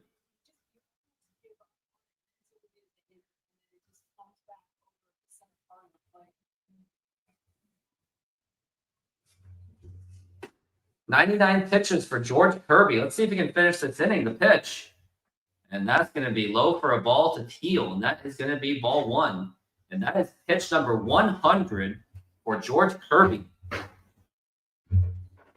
He has struck out and grounded out. That's Kyle Teal, 0 for 2. The pitch. Swing and a miss. That is going to be strike 1. George Kirby at 9 strikeouts in this game. He has pitched very well with the exception of a couple of hiccup innings. As we're at 1-1. And now the pitch. And that's going to be inside for a ball. Excuse me.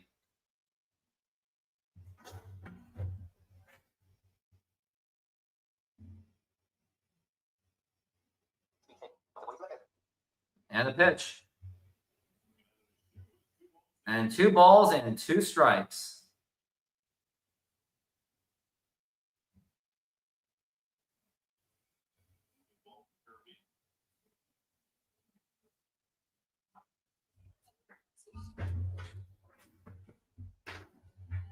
As we're at 2-2.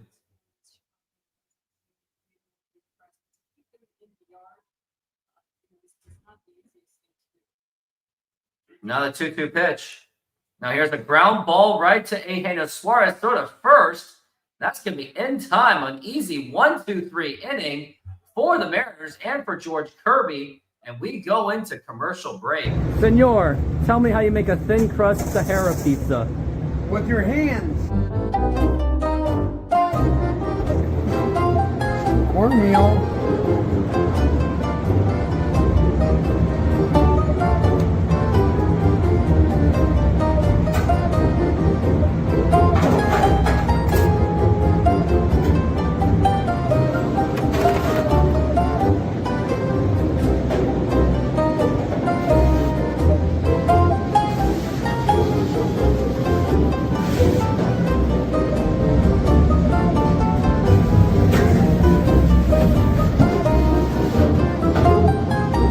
Hello, baseball fans. I'm excited to announce that we are still offering 50% off pizza and 25% off bowling Monday and Tuesdays.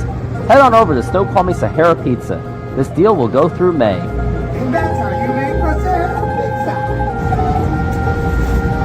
pizza. Beautiful thing.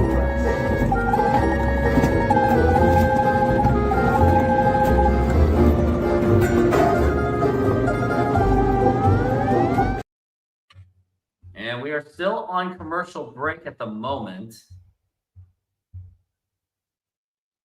And I wonder if it's the middle of the 6th inning. It's not the 7th inning quite yet.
And now the pitch. And that is going to be a ball.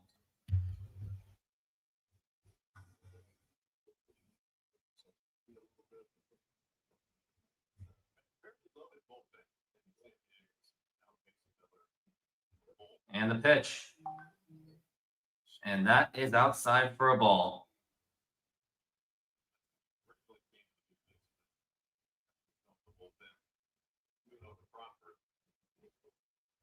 As we're at 2-0, the pitch. And that's going to be a foul ball.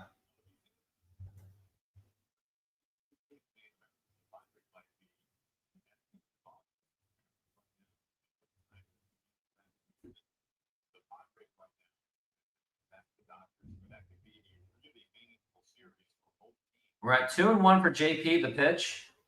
And that is outside for a ball.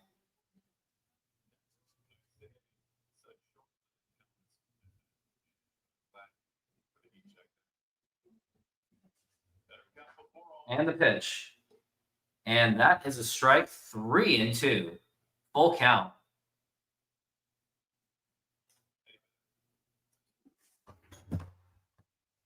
Cole Young is on deck. And the pitch.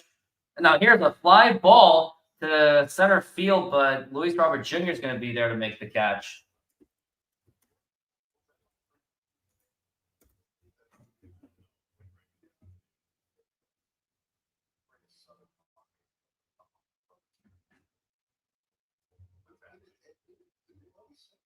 Yep, 2 games behind Houston with a win tonight. That is true. It's like the division is definitely not out of reach at all. Now here's Cole Young up to the plate. And now it's a liner and foul.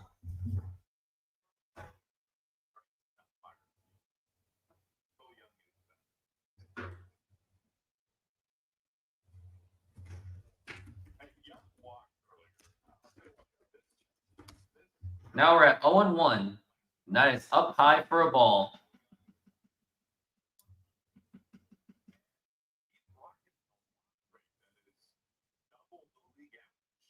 So we're at 1-1. And the pitch. Swing and a miss. And that is going to be strike 2.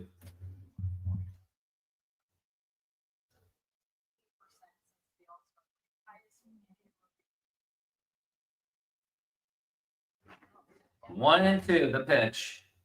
Foul ball again.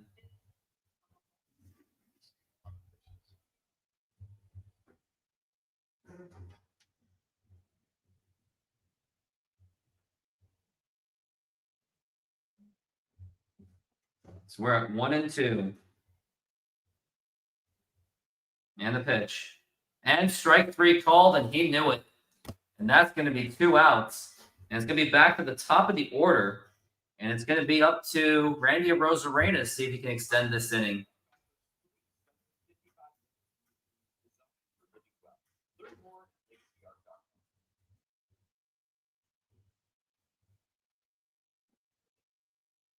Now here's Randy Arozarena up to the plate.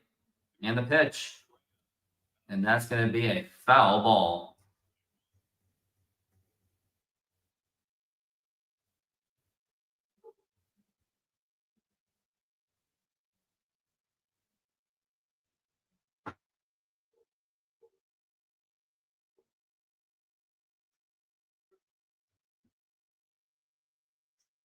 Now we're at 0-1, the pitch.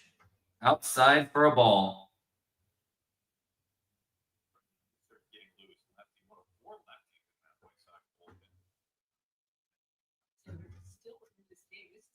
And the pitch. Low for a ball.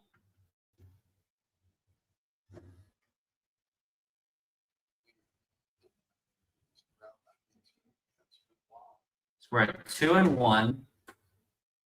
And the pitch. Now here's the ground ball, and that's going to be to the second baseman. Throw to first, and that's going to be in time, and that's going to retire the side. Now sizzling at Apollo Mediterranean Greek Food. Come enjoy our flat-top grilled Greek chicken and beef, Slovaki tender, juicy and bursting with Mediterranean flavor, served with savory yellow rice, fresh daily cut veggies for our crisp salads, homemade hummus, plus warm pita, and our signature tzatziki, perfect for a fresh filling meal made with care. Cold beer available. Order now at apollogreekfood.com. Come visit us for a delicious meal and a cold beer. We'd love to serve you.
And we are back from the break, and that is going to be it for George Kirby. 104 pitches, 9 strikeouts in 6 innings, only gave up 5 hits and 2 runs. Pretty good typical outing that would be for George Kirby.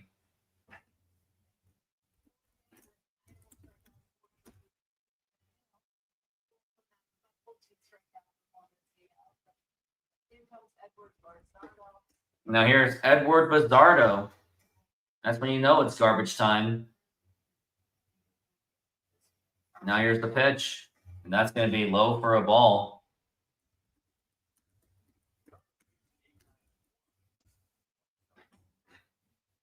We're at 1-0 for Bizzardo. And now the pitch. And that's going to be popped up and fouled well out of play.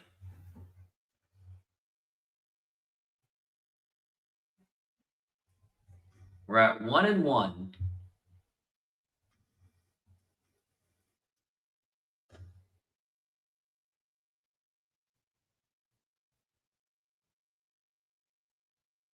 And then 1-1. Swing and a miss, and that is going to be strike 2.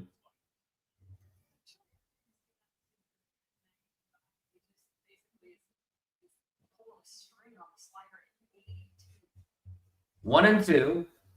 And the pitch. That's going to be popped up and fouled.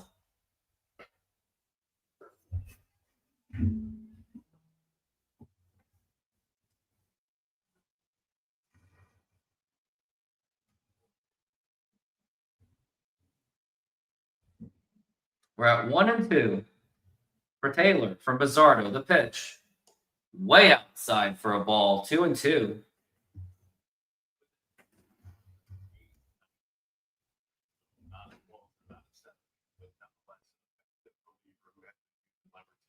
We're at 2-2.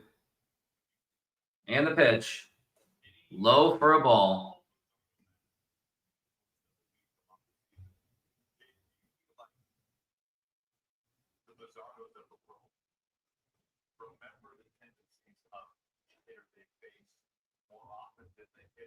And then 3-2. Now here's a fly ball to left center field, and that's going to drop in for a base hit. That's going to bring Taylor to second base, and that is going to be a double. Runner on second base, runner in scoring position.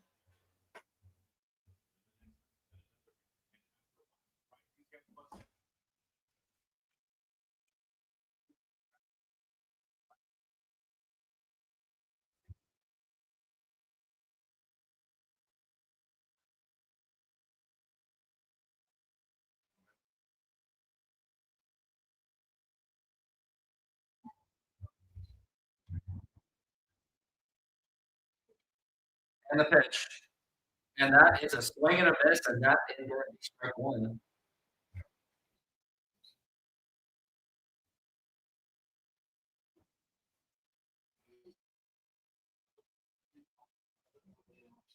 And we're at 0-1 and the pitch. And that is a strike.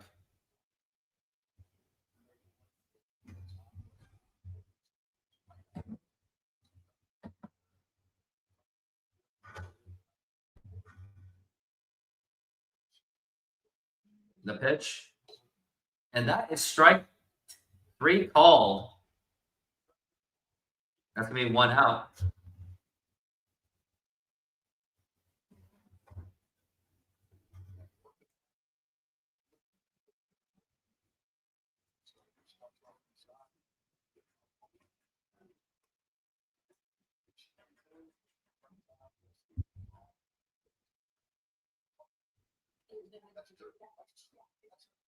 And the pitch.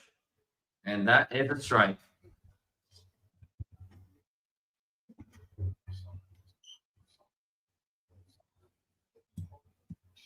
As we're at 0-1. And the pitch. And that is going to be a ball.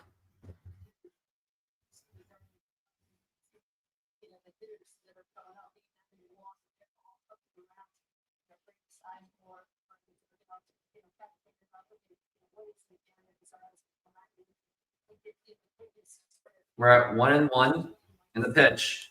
Now here's a fly ball to center field. And Julio is going to the track, and that's going to be gone. That is a home run for Chicago. And now it is within a 3-run lead. And that is Mike Tauchman with his second, with a 2-run home run. And now they close it to a 7-4 lead. And don't count your chickens quite yet. It's still not over.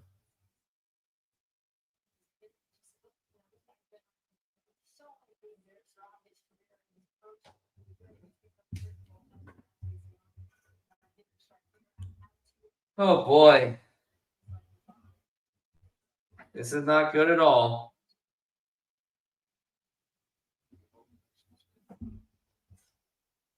Now here is Sosa for the plate. Now the pitch.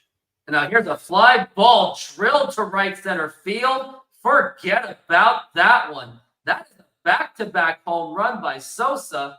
And now it is just a 2-run lead. And if I'm Dan Wilson, I would just pull out Pizarro right now because it is just not working for him. Get him out of there, as it is a 5-7 Mariners lead, and it is getting very close and very, very dangerous. Can't believe what I just saw.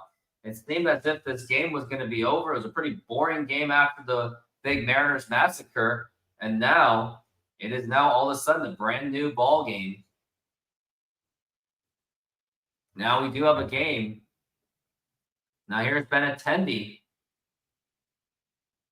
Now here's the pitch. And that is going to be in there for a strike.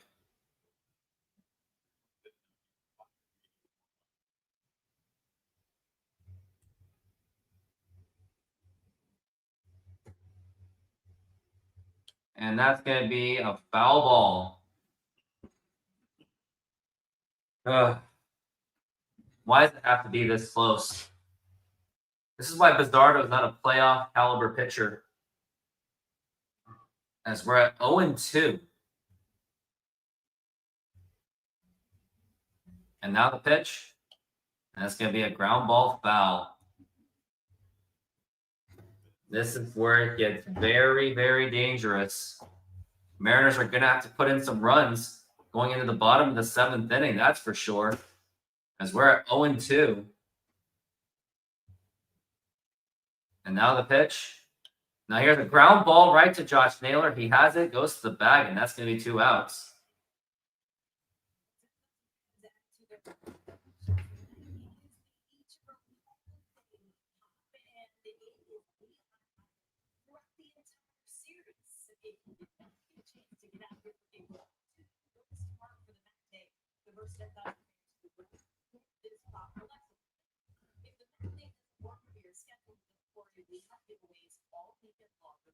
And now here is Luis Robert Jr., the pitch. And that's going to be in there for a strike.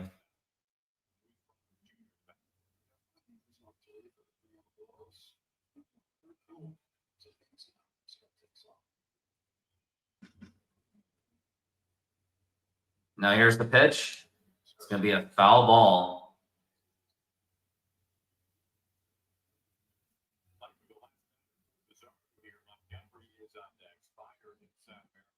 Spire is now in the bullpen.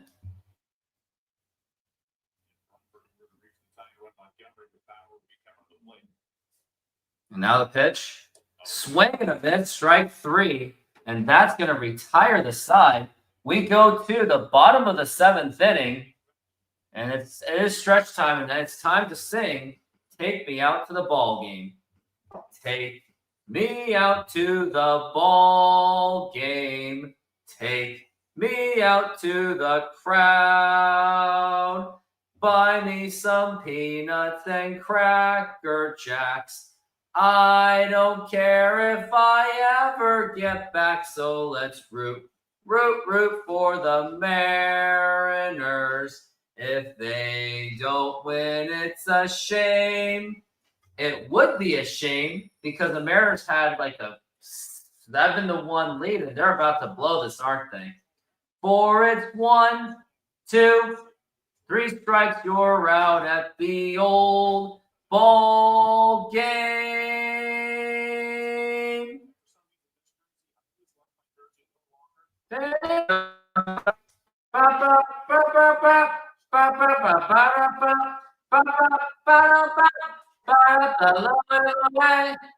Oh no, say we gotta go. Yeah. Low. Oh, baby, say we gotta go. A fine little girl, she waiting for me. I catch a ship across the sea. A ship all alone. Yeah, this is embarrassing to watch. It really is. This is really painful.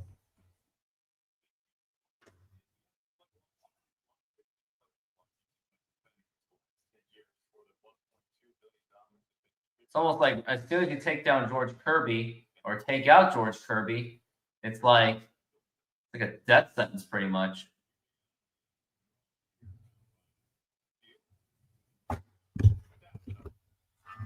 And now we are back from the break, and Mariners offense are going to have to step up again and get those runs in because I don't think a 2-run lead is going to be enough.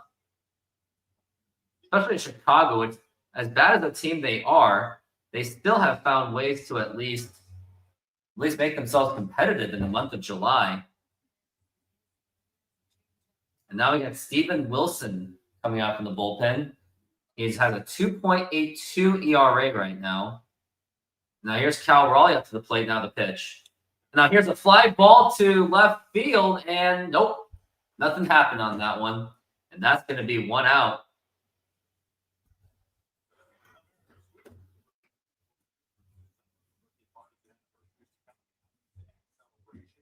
Summer Day Sweet Style. Yeah, but how much are they? They're probably like a crap ton of money. Now here's Julio Rodriguez up to the plate.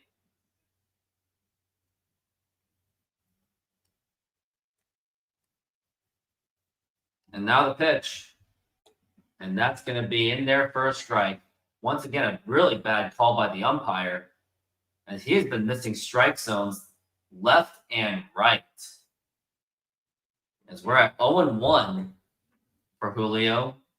He had a 3-run home run in the 2nd inning. That's the last time the Mariners scored. We're going to have him do that again. And that is low for a ball. And that is going to be 1-1 to count on Julio Rodriguez.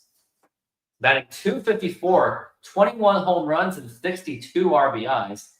He's got to get that going even further as we're at 1-1. And it's low for a ball. Gonna be 2-1 to Julio.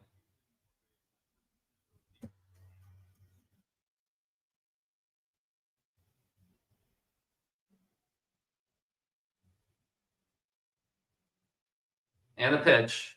Check swing, did he go? He did not, and that's going to be a 3-1 count.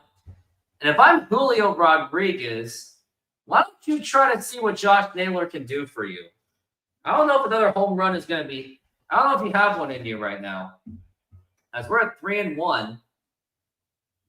And now the pitch. And he watches it, and that is going to be a strike. He really wanted to walk that one. As we're at 3-2. Wilson with 6 pitches so far already got 1 out of it. As we're at 3-2. And the pitch. Way inside, and that's going to be ball 4, take your base. And now it's going to be up to Josh Naylor to see if he can extend this lead for the Mariners.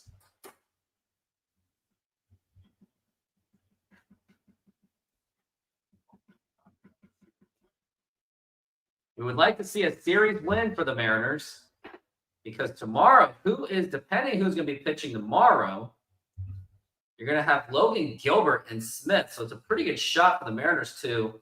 If they win this game, they get a chance for the sweep. Now here's the liner. That's going to be a fair ball, and that is going to be some extra bases. Julio is going to go to third base, and Josh Naylor will actually stay at first base. And now we've got runners at the corner, including a runner in scoring position. That's Julio Rodriguez, and it's going to be up to Eugenio Suarez to see if he can extend this lead for the Mariners.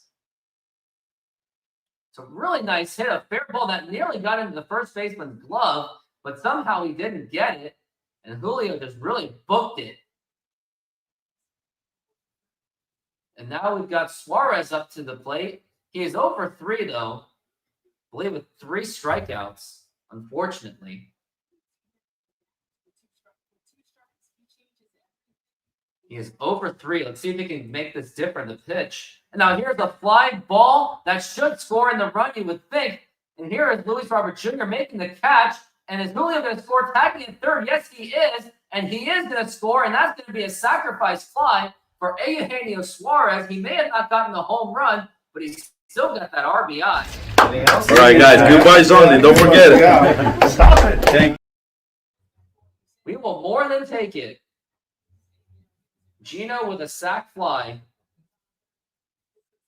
He did get under it, but either way, it was enough to get the sacrifice fly RBI, as Mariners do get some insurance.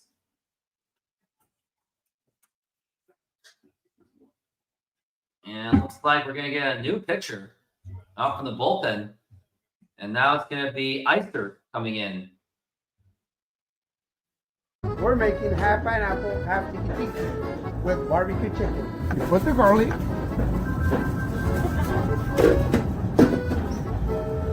Put the pineapple on the whole pizza. Remember, they want half pineapple, and the one is going to be tiki tiki. Tiki tiki with pineapple, garlic, feta cheese, artichoke hearts,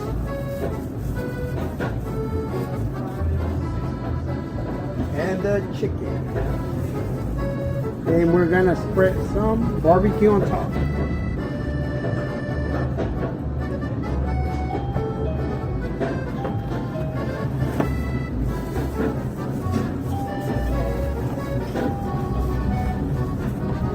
And it's ready. Put it on the oven. Let it run. Hello, baseball fans. I'm excited to announce that we are still offering 50% off pizza and 25% off bowling Monday and Tuesdays. Head on over to Snoqualmie Sahara Pizza. This deal will go through May.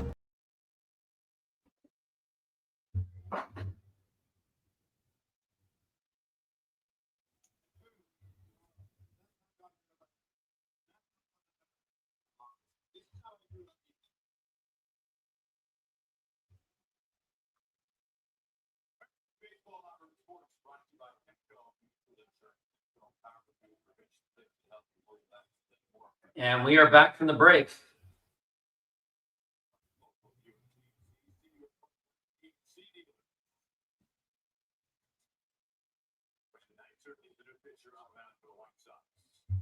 Got Brandon Iser.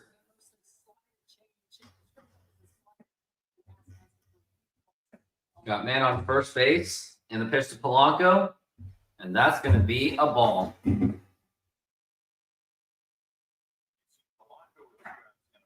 Polanco with 2 outs. Man on first base. That's Josh Naylor. Now the pitch. Going to be way inside of the dirt, and that's going to be a ball 2.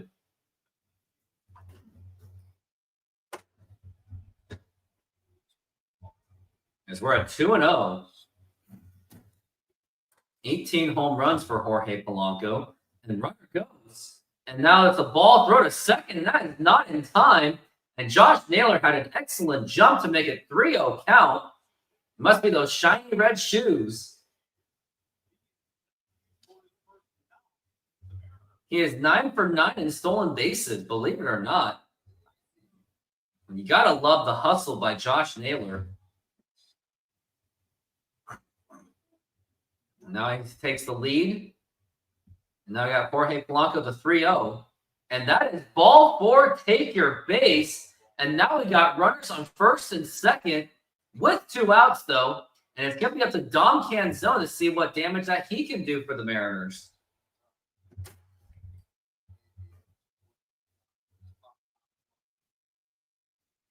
See if Canzone has anything that he can do. As we're at bottom of the 7th with 2 outs, but runners on first and second, and there's an opportunity for him in the pitch. Swing and a miss, and he was really just trying to go for it, and that is 0-1 the count. TK comments by saying, Naylor making the case to be the new leadoff hitter with all the stolen bases of the pitch. And Canzone just watches it, and that's going to be right down the middle, strike 2.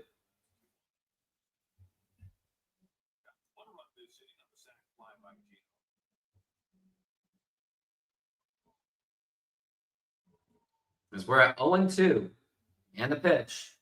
Low for a ball. Another stolen base. Double steal. And Josh Naylor is now 10 for 10 in stolen bases. Now we got runners on first and second. That will certainly take some pressure off the Canzone. Doesn't necessarily have to go for the long ball. Just poke something for a single. You don't have to go for that something that big. Let's try to get that single, shall we? Let's really make the most of the steal. And the stolen base up and high, a pitch, and that is going to be 2-2.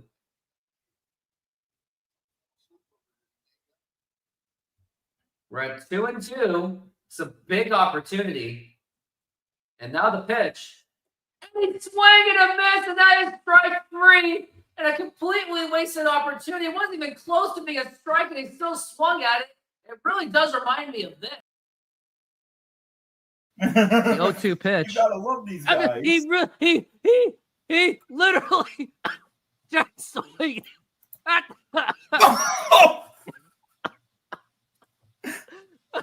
He Oh my literally God. just swinged None at the of those dirt. were in the strike zone. It wasn't even in the strike zone, and he just swinged it. Like, why? Like, literally, that wasn't Taylor Scott being good. That was It was just really you just bad. swinging at crap. That was just completely embarrassing. I'm just going to say 1 for the hat trick, by the way. Nope, it was number 2.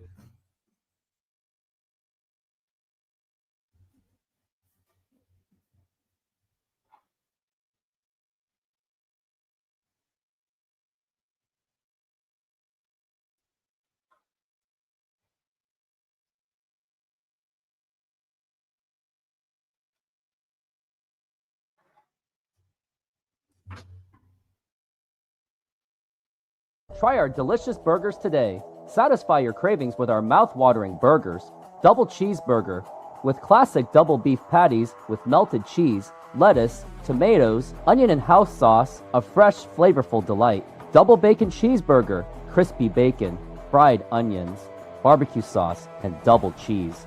Double guacamole bacon burger, double cheese, crispy bacon, guacamole, lettuce, tomatoes, onions, and our special house sauce. Pair any burger with fries with an ice-cold drink for the perfect meal. Come down and taste the difference. You can only find these burgers at our Snoqualmie Mexican food truck. And we are back from the break.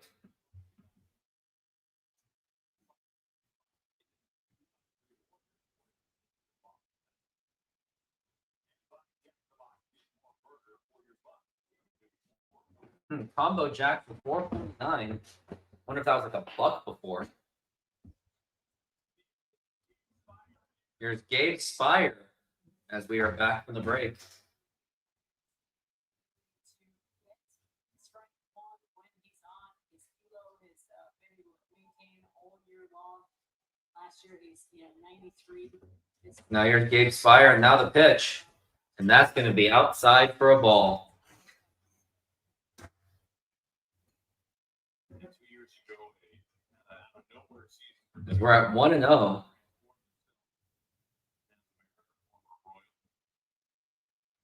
And now the pitch. And that's going to be a ground ball foul. You never know with the relief. Like we see relievers. We're at 1-1 for Gabe Spire.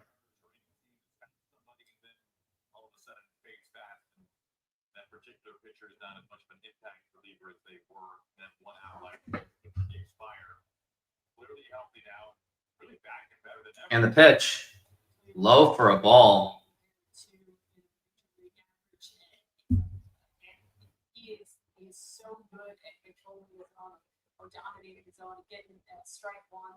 And his ball rate well below the We're at 2-1. And now the pitch. And that's going to be popped up. And is Naylor going to be there? Nope. Oh, he got it, but it hit off the net. Oh, but it's still out.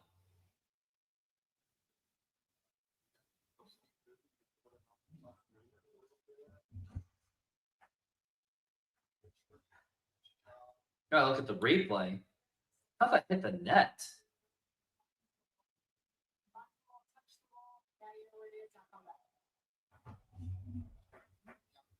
Now here's Mead up to the plate. And now the pitch. Swing and a miss, and that is going to be strike one. 0-1. That's for Curtis Mead. Batting .227 with 3 home runs and 9 RBIs. And now the pitch. And now here's the liner, and that is actually going to be a foul ball. As we're at 0-2.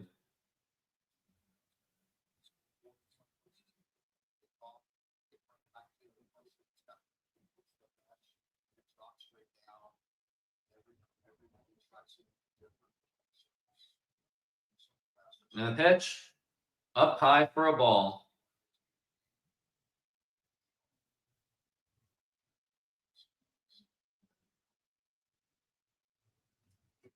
So we're at 1-2. And the pitch. And that's going to be a foul ball.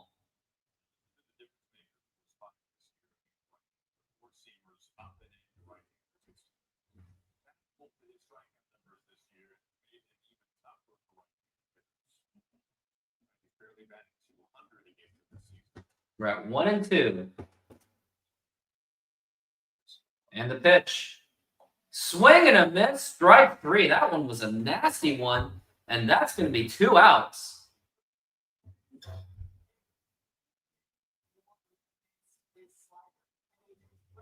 And then after this game, I got to talk about my my softball game. So stay tuned for that. And during that recording, I will not be talking about or looking at any of the comments, and that is going to be strike 1 for Gabe Spire.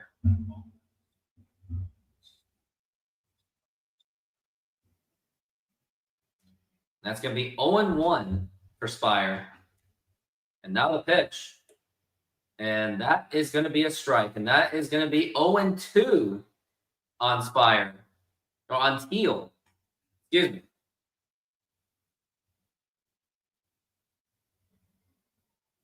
Now here's the pitch.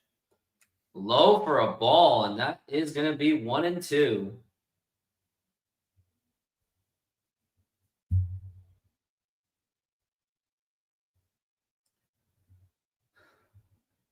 As we're at 1-2 for Teal.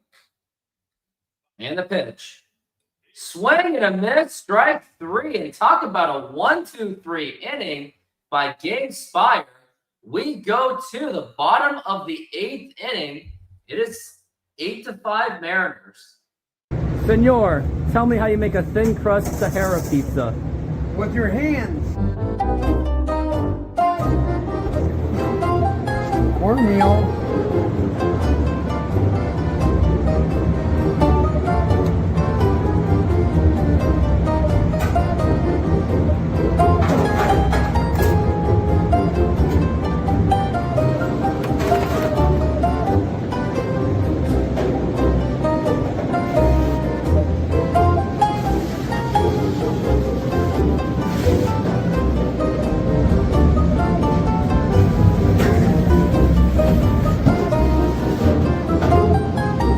Hello, baseball fans. I'm excited to announce that we are still offering 50% off pizza and 25% off bowling Monday and Tuesdays. Head on over to Snoqualmie Sahara Pizza. This deal will go through May. And that's how you make a Sahara pizza. Beautiful thing.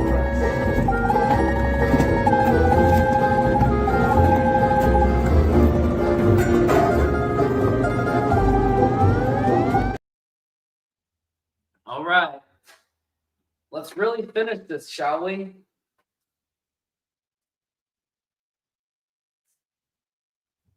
Oh.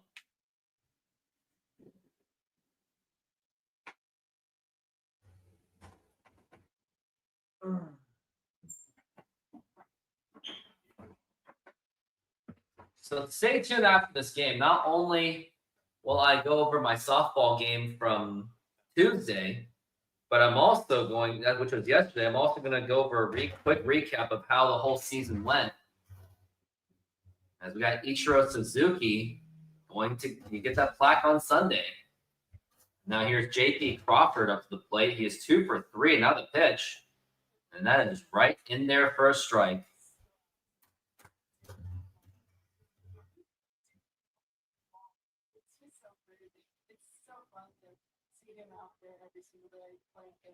And now the pitch. Way up high for a ball.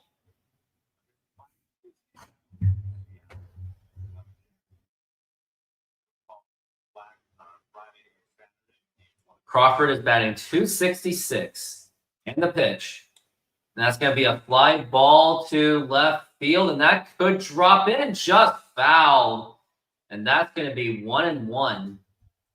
1-2 on JP.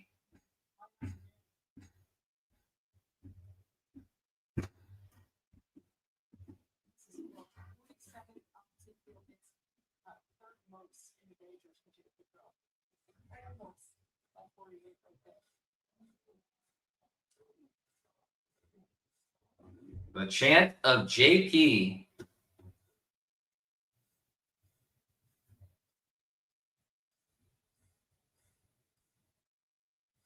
So we're at 1-2 for Crawford.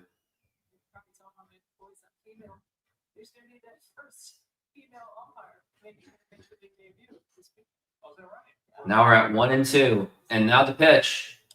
Now here's a ground ball right to the second baseman Sosa. Throw to first. And that's going to be in time. And now we got one out. Next is going to be up to Cole Young. And on deck is going to be Randy Arozarena. In case you missed it, or if any of you care, Harry Ford just blasted a home run off of Brandon Garcia, the former Arizona Diamondback. Pretty ironic if you tell me. Now the pitch to Cole Young. And that is going to be a strike.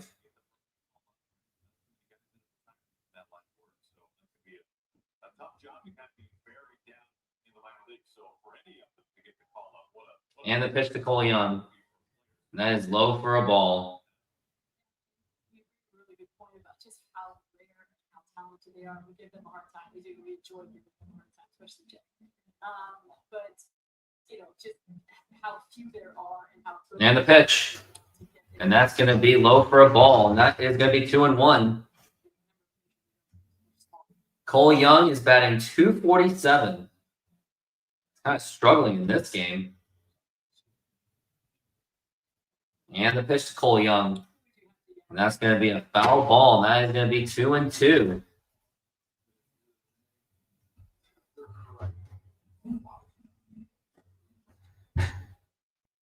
We're at 2-2 now.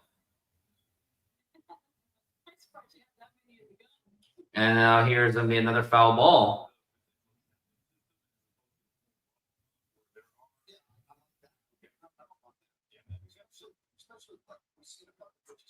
And this umpire has been so bad that they're really talking about the robo-ump as we're at 2-2. And the pitch. Now here's a liner, and that's going to go over the head and the glove of the shortstop, Benintendi, and that is going to be a base hit for Cole Young. And now it's going to be up to Randy Arozarena. And you know, with 1 out, he doesn't do much. He just has to poke it somewhere. He doesn't have to go for that home run, but something tells me he's just going to hit into a typical double play. Arozarena is batting .246 with 22 home runs and 55 RBIs. He walked and then he scored the pitch, and that's going to be in there for a strike.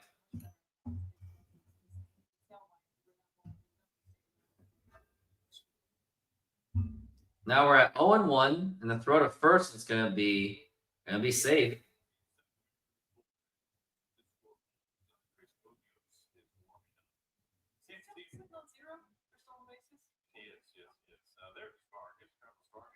And it's going to be a swing and a miss. And they're having Carlos Vargas close the game, or you got Andres Munoz.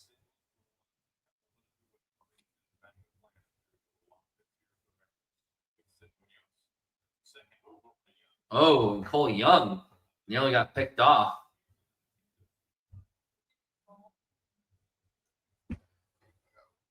We're at 0-2.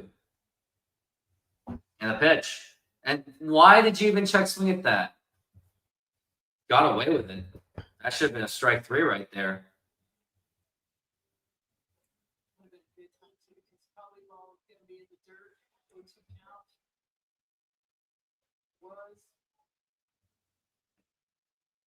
We're at 1-2. And the pitch. And that's a ball and a throw to second.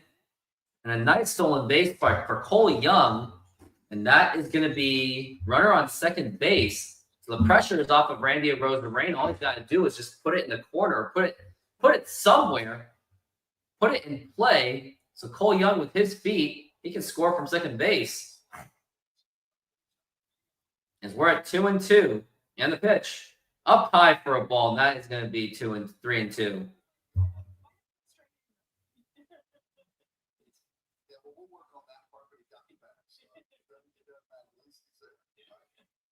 As we're at 3-2, and the pitch, swing and a miss, strike 3, literally in the dirt, and he swung at it. This is exactly why you are not a leadoff hitter, Randy Arozarena. He is now 0 for 4 or 0 for 3, and he is making an excellent case why he is not a leadoff hitter. And now here's Cal Raleigh, and he's also not a number 2 hitter either. This lineup is just all messed up. And now the pitch. Big swing and a miss, and that's going to be strike 1. Mariners desperately need an insurance fund. You cannot have Carlos Vargas be in your closer situation or just waste Andres Munoz in case you need the saves for tomorrow. And now here's the pitch. And a big, what are you swinging at, Cal Raleigh? That should be 2-0. And now you're just swinging at everything. You're just rushing it. Fritz, I personally don't think Julio's a leadoff hitter. I think J.P. Crawford's the best leadoff hitter on this team other than Victor Robles if he was healthy. As we're at 0-2 for Cal Raleigh, and it is not looking good. RBI leaders is now Kyle Schwarber. Now we're at 0-2. And the pitch. What are you swinging at? 3 straight pitches, and you literally just swung it right through. Like, what are you doing, Cal Raleigh? Those are all off the strike zone, and you swung at it. I just don't get it. That was just awful. It makes me want to go to the bathroom. It makes me want to play a really long commercial, too, if I have one. We're making half pineapple, half tiki tiki. with barbecue chicken. You put the garlic.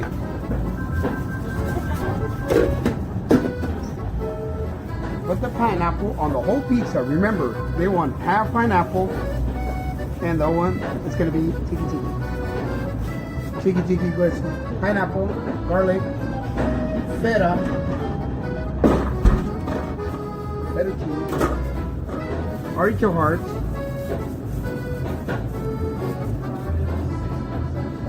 and the chicken.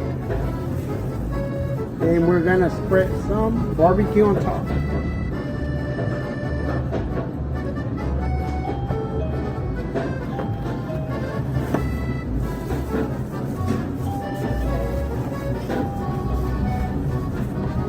And it's ready.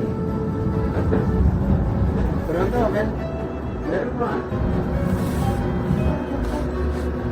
Hello, baseball fans. I'm excited to announce that we are still offering 50% off pizza and 25% off bowling Monday and Tuesdays.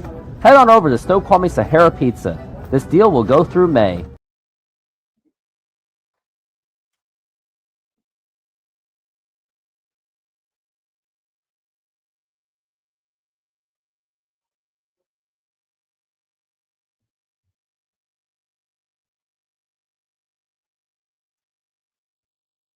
And we are back from the break, and it's Andres Munoz time.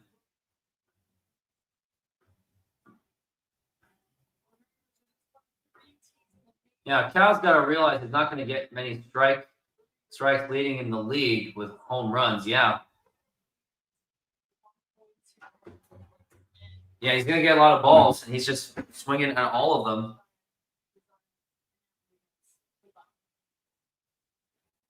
And all those swings were very atrocious. And now here is Taylor up to the plate. Hopefully this could be just a very easy save opportunity for Munoz. And that's going to be a foul ball. That was a flaming 98-mile-an-hour fastball. And that's more of a typical fastball by Andres Munoz. As now we're at 0-1. And now the pitch, way inside for a ball. That nearly hit him, and that is going to be 1-1.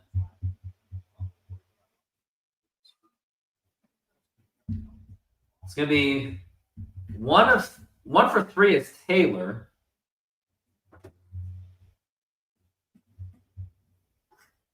And the pitch. And now here's a fly ball to deep right field, and this is going to be gone, and that is a home run for Taylor, and now it's closing in to a 2-run lead, and Chicago is they're just grinding it through, and this is far from over, obviously. Well, maybe Fritz, you shouldn't have walked to the store. Around the league, Mason Miller of my fantasy baseball team just got the save. Save number 21. And now here's the pitch to Baldwin. And that is a ball.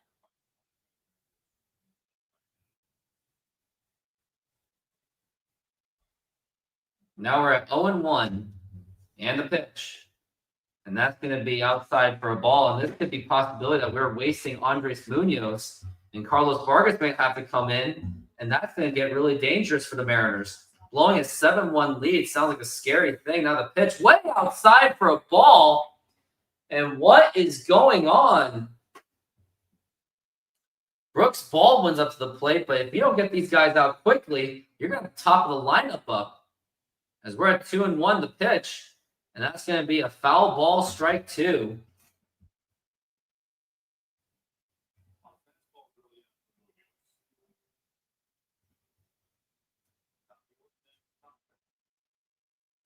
Here's Tauchman.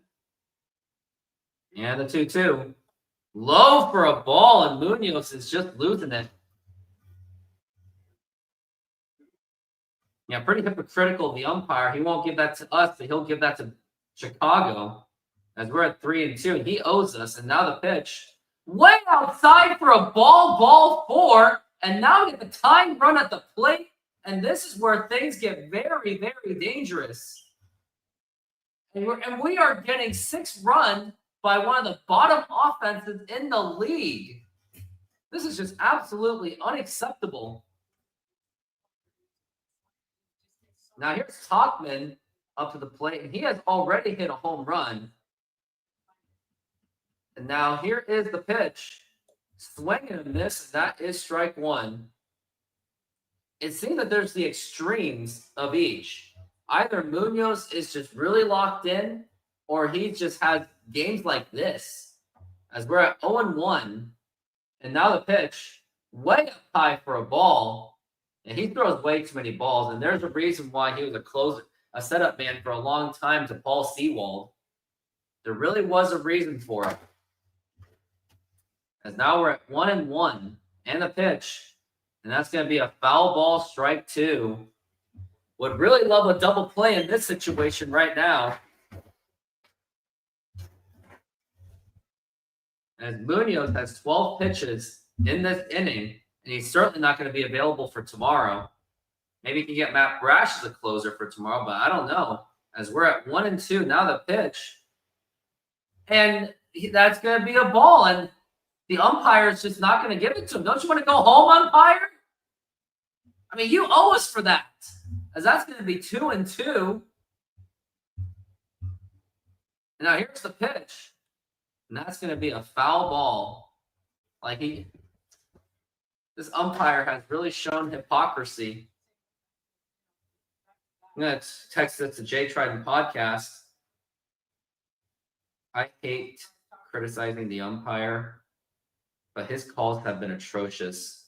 And the pitch, way up high for a ball. He gives bad pitches to the White Sox for strikes, but he won't even give one to Munoz.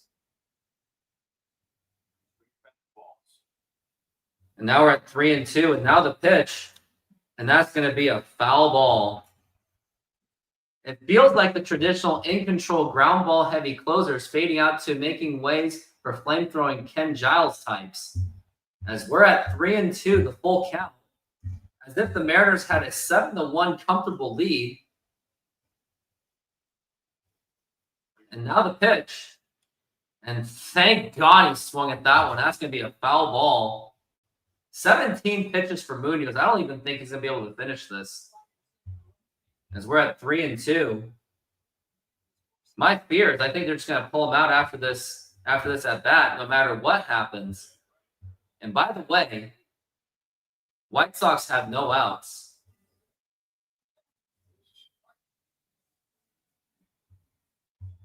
Munoz trying to figure something out. He's unfortunately going to have to throw a strike on him. Now we're at 3-2. And the pitch. And ball 4, take your base. And now you got the lead run at the plate, the tying run at first base. And now this is where things are getting very, very dangerous. And I think this might be it. Nope, it's going to be Pete Woodward coming out. I don't see a way the Mariners are going to win this game. I just don't see it. I mean, it's just poor. I mean, Edward Bazardo was on there for too long. He was there for too long. And it's 9 balls and 9 strikes. Like, I get it. I don't like blaming the umpire, but why is it that he gives the Mariners a strike? No, he gives the White Sox strikes and horrible pitches, but then Munoz can't get one on a borderline? That's ridiculous.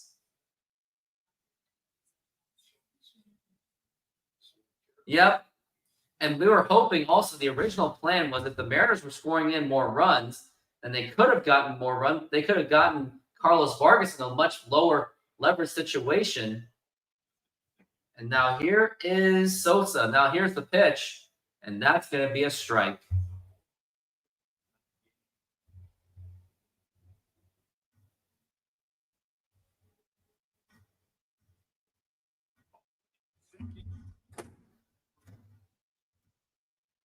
And now here's the 0-1, and that's going to be outside for a ball. Munoz, just throw some damn strikes. You don't have to get cute. Either you just have no command, or you're just trying to get cute. But this is no time to get cute or be smart. This is just throw strikes and hopefully maybe just pitch into a double play.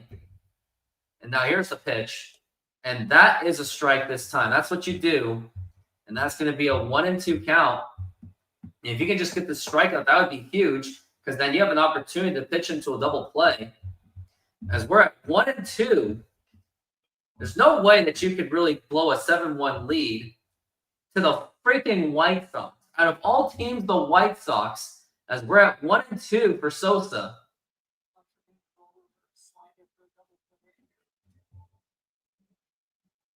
One and two, the count. And the pitch. Swing and a miss, strike 3. And finally, they get a strikeout. And Andres Munoz, this is what you're going to get.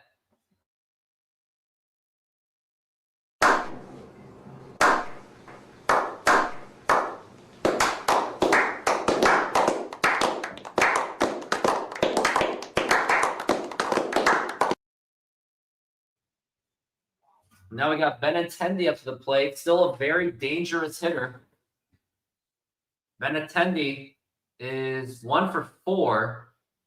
You have Luis Robert on deck. Now here's the pitch. And that's going to be a strike. Benintendi's been with this team since 2023. He was with the Yankees in 22. And he was mostly with Boston from 16 to 20, including a World Series season. Now the pitch, way outside for a ball. You can definitely blow a lead if you're the Mariners. Yep. Didn't we all think that the Royals last year? Baseball is a funny sport. And now the pitch. And now here's a fly ball to left field, but Arozarena is going to be there. And he makes the catch, and that is going to be 2 outs. And you would think, all you can say, it's just one more, just one more. One more feels like 10. Now the pressure is really going to be on Munoz as he is playing to a jam. And now it's going to be Luis Robert Jr., but with one swing of the bat, knowing his luck, knowing him, he could actually change this game.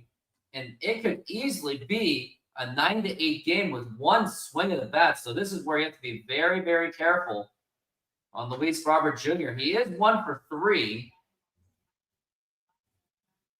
And now we're at Munoz to Luis Robert Jr. And now the pitch. Now here's a ground ball. This should do it. And Suarez goes to the bag, and the ball game is over. The Mariners will win this series against the Chicago White Sox. And it was absolutely ugly because the Mariners had a 7-1 lead, and they nearly just blew it. But Andres Munoz somehow kept his composure, got the strikeout, got the fly out, and got it to this guy. All right, guys. Goodbyes only. Don't forget it. Stop it. Thank you. That is what they absolutely needed, but it is not enough. You still got to get that sweep for tomorrow against Chicago. So that way, in case the Houston Astros lose, then that will be a 1-game deficit. And then I don't know. You have to win the series because usually the Mariners never win a series when they're playing on Hall of Fame weekend. So it's going to be more of a distraction if you tell me. But I don't know. I guess we'll see. Yeah, that would have been a backbreaker for sure, as if my back isn't doing too well right now because of all the softball I've been playing. But let's play some commercials. And I got to get ready for my fantasy baseball stuff and updates. Yeah, Logan Gilbert was really the winner of this game. Julio Rodriguez had a beautiful 3-run home run, but the Mariners bullpen has just been an absolute letdown. But anyways, let's just get to commercial breaks. SeatGeek is a mobile ticketing app for sporting events, concerts, and other events. They make the buying experience easier by the app ranking each ticket from 0 to 10 to see if you are getting a good deal, and you can see exactly where you are sitting. I regularly use that app, and I have had nothing but a fantastic experience with SeatGeek. Use my promo code RooftopSports to get $20 off of your first purchase. Link to the code, app, and website will be in the description, so take advantage, and thank you.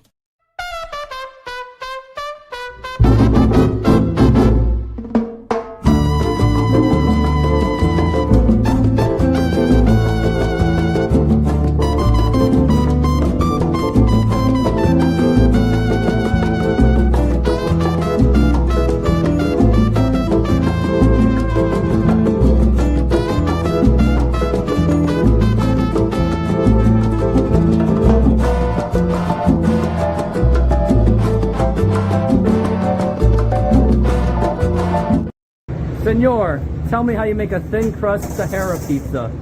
With your hands. Cornmeal.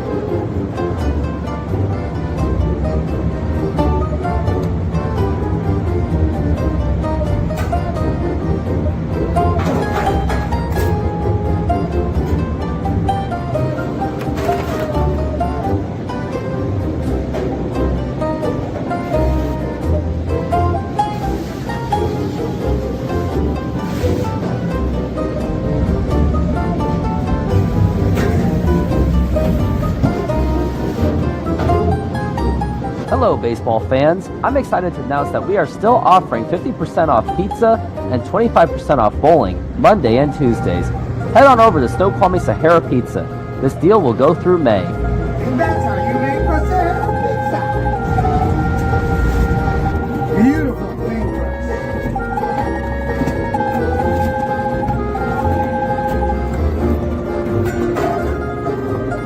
Try our hand-breaded chicken tenders, perfectly seasoned and served with a choice of sides, golden fries, fluffy biscuits, homemade mashed potatoes, creamy mac and cheese, fresh side salad, fresh coleslaw, plus enjoy a dipping sauce on the side. Come in and treat yourself to the best comfort food around. Visit us today and satisfy your cravings.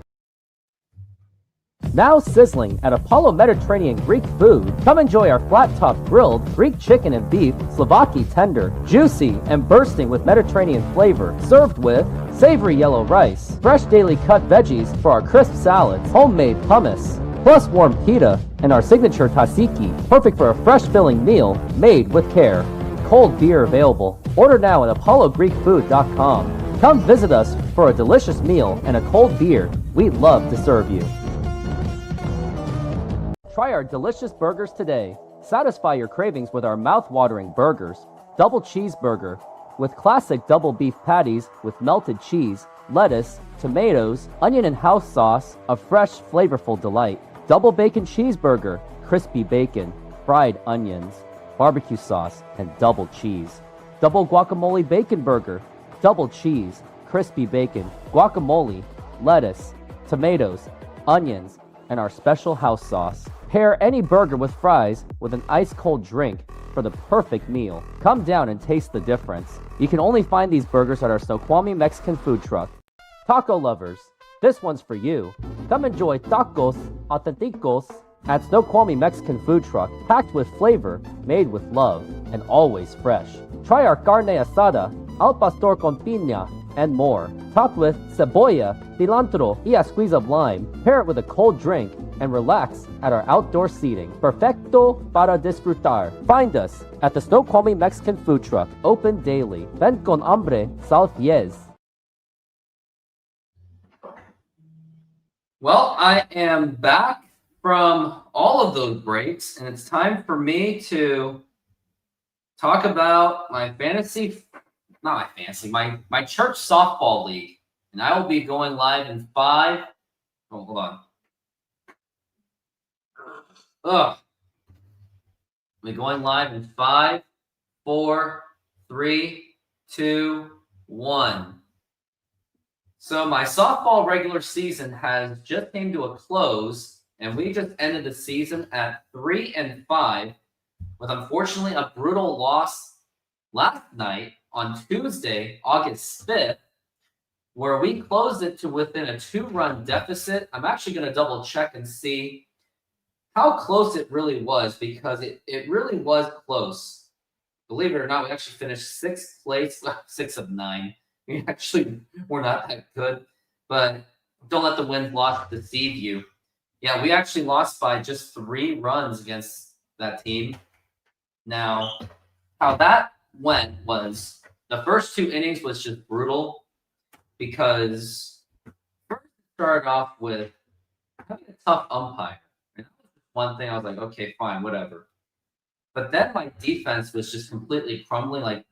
And the pitches I was giving, they were like really good pitches. Like, it's not like these guys that scored 11 runs on me, it's not like they were anything of dominant. They didn't really have big hits with the exception of a couple big extra base hits. that turned into possibly home runs. I don't really remember. I have to review film, which I do have film, by the way. But the other thing, too, is that the pitches I was giving, they were like giving opportunities for a bunch of little dribblers and pop-ups, and yet my entire defense just completely fell apart, unfortunately. And that's what led to a disastrous first 2 innings, despite the fact that we took a quick, like 4-0 lead. But then, unfortunately, we just couldn't complete those innings. And then I was just getting just frazzled and just shaken up with the umpire not giving me the calls that I wanted. And I was just getting very frustrated. And I was actually really showing frustration. Like, I didn't scream or anything and show any bad sportsmanship, but man, it was frustrating when the umpire, you're like giving them strikes and he's just saying ball, ball, ball, ball. It was like I was walking everyone, it felt like. So that happened. But fortunately, and the other crazy thing was this team was just deciding to just completely trash talk the Storm and say a bunch of funny things where they were really trying to get it to my head, and I was like really just trying to stay focused. And I was like, this was going to be a very long game. The weather wasn't great. It was really murky. Like, it was a really cloudy day. Kind of felt a little bit of humidity, so that was pretty unfortunate. But unfortunately, we started like rallying in the last few innings of the game. It was one of my best friends, Greg, getting the big hits. It was Mike who was hitting some nice opposite fielders, and really the best hitters on my team were like my own best friends and my cousin. That was just absolute. That they were all absolutely contributing, while the rest of the team, they were just struggling. I had a player that just wasn't hustling. I had a player that was just completely flat on the hitting, and one of my teammates was hitting lefty, and he's actually a righty. That was just really confusing. So, yeah, it was a frustrating game overall. But at least on the defensive side, in the last few innings, the team did not even score after that. So even though the umpire was really tough on me, like he really doubled down on bad calls on me, I still shut down that team completely. And then in the very final inning, we almost made the comeback. We were down 3. We had 2 people on, including myself.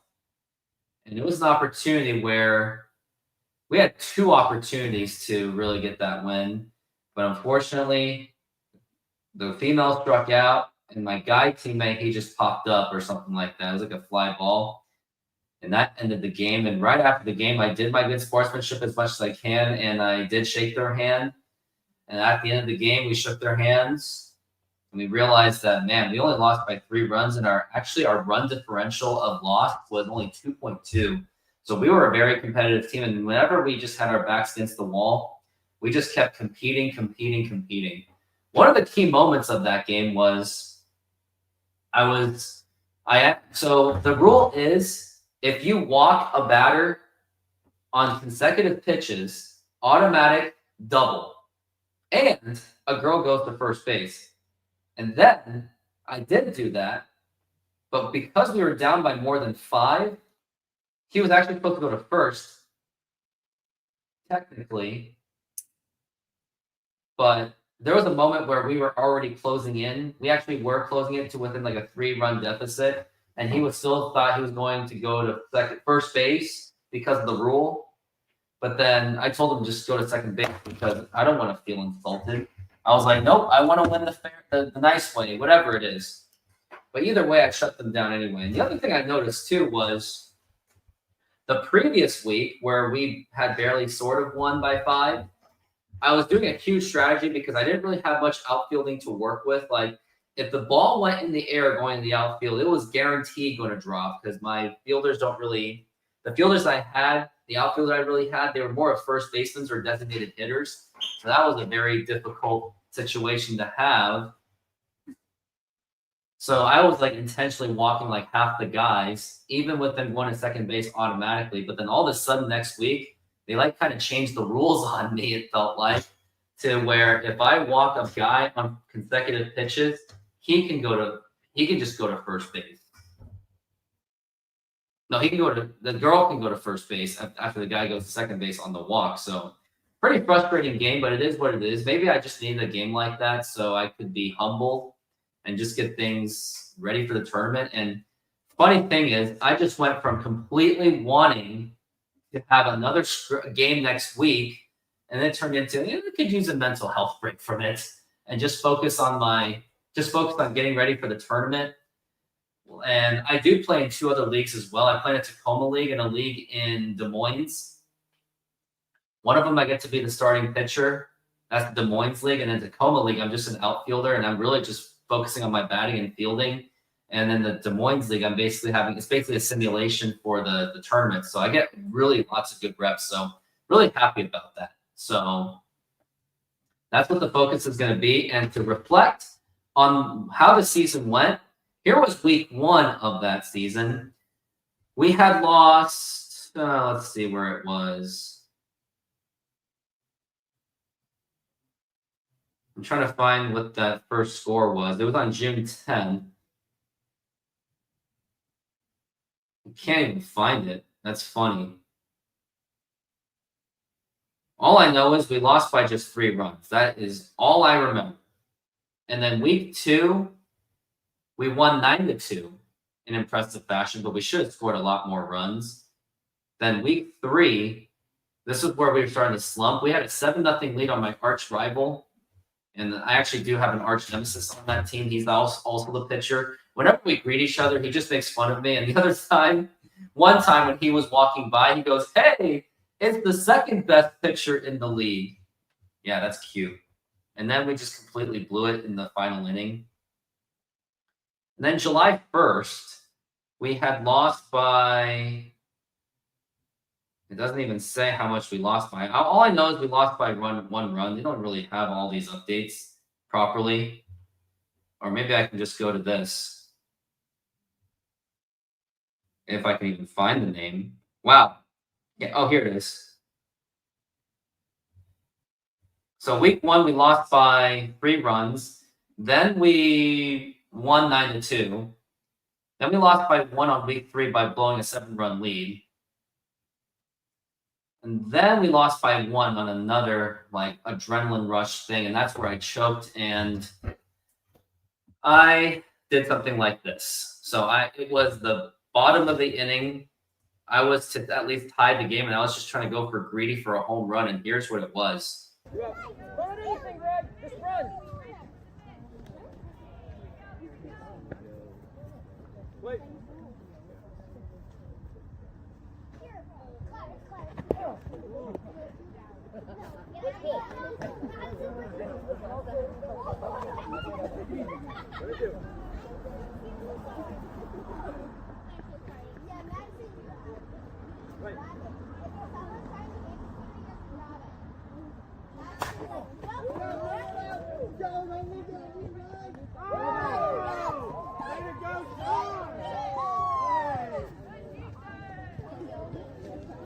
I had an opportunity to hit the game winner with myself at the plate. I was the scoring run, and I popped out.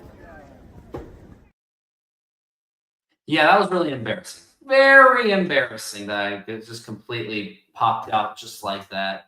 I had my friend Greg at second base. All I had to do was just poke it for a single, and he would have scored to at least tie the game. But no, I decided to get cute. And I noticed I had that golf swing too. And ever since then, I've been trying to stop doing that golf swing. I think I've only popped out twice since then. But it doesn't really matter. So we lost that game, which was a really brutal loss. And then week 6, we won 16-0. I just realized I completely had a shutout on this game. Didn't even think about that. And then week 7, we lost by just 4 runs. We were down by 20-6, and we closed it to within a 4-run deficit. Then week 8, we won 13-9. Wow, that was actually really close. And that's where I did the whole intentionally walk strategy. And then week 9, we lost 11-8, and we just ended the season on 3-5. Now, the reflection of the season, I enjoyed every bit of it. Although it was tough to play with a team where I don't exactly get everything handed to me. I don't get the best outfielding to work with, not the best infielding. A lot of where I do a lot of communication of hey, just underhand it to second base or just eat it or whatever it is. I had to do a lot of communication. I felt like I underdid it. But other than that, I really loved the team. Few things. I got to have two of my best friends play. Got to have a really good friend from childhood who used to play baseball with me and basketball. He got to play along with his sister, who also plays on Special Olympics basketball. And actually, one of my best friends is actually a Special Olympics athlete.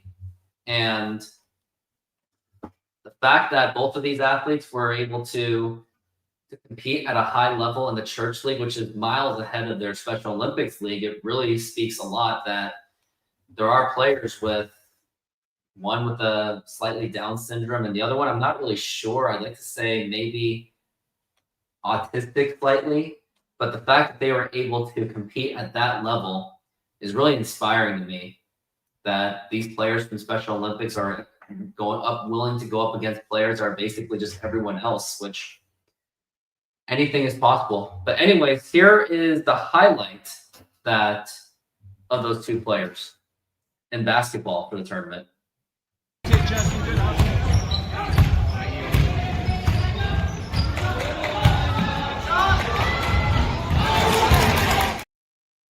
That was my friend Greg with the assist, and then pass it to the girl who's also on my softball team. She made the shot, and those two are on my team, and they did a lot for me. And unfortunately, though, Greg is not going to be able to compete at the tournament because he's going to his cousin's wedding, so family first kind of stuff. It's gonna be tough because Greg actually turned out to be the best player, the best hitter on my team. Wasn't necessarily the best fielder. He was not a good fielder at all, but he was a fantastic hitter. I think he only got out like maybe one or two times.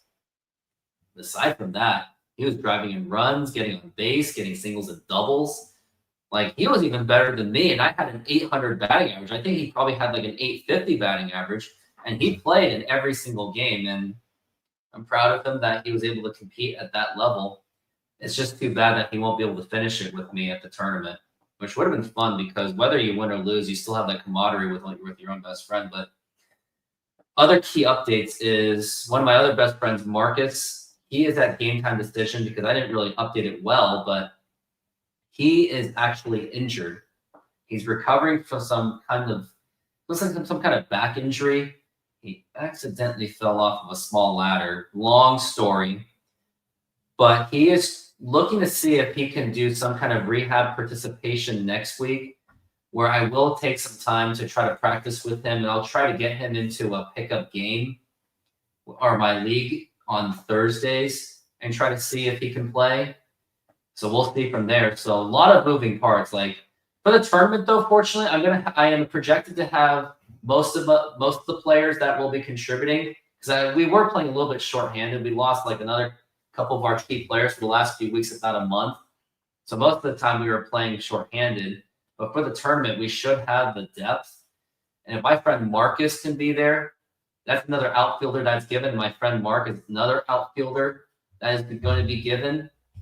So I guess we go from there. But until then, it's just going to be, I got to exercise. Got to lose like 5 to 10 pounds. That's the goal for the tournament.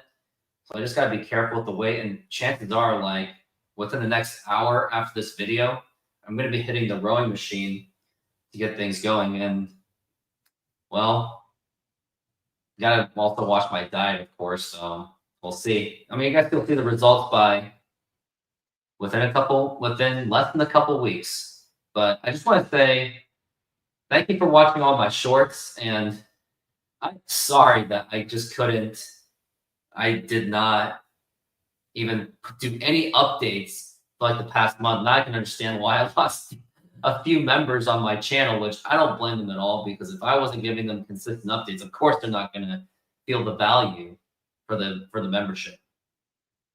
So I'm looking to probably put this video up on my YouTube for not the channel members, but this one will be a general video. But if you do come across this video, do subscribe to my channel membership. It's only $5 a month, and you'll get exclusive content, including fantasy sports updates, and you'll even get softball updates, and looking to do some like Special Olympics content too. So we'll see.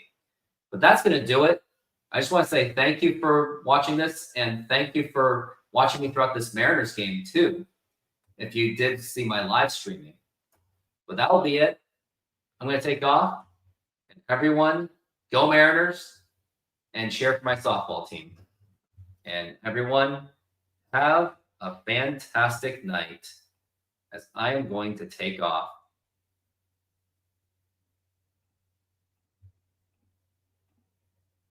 All right, guys. Goodbyes only. Don't forget it. Stop it. Thank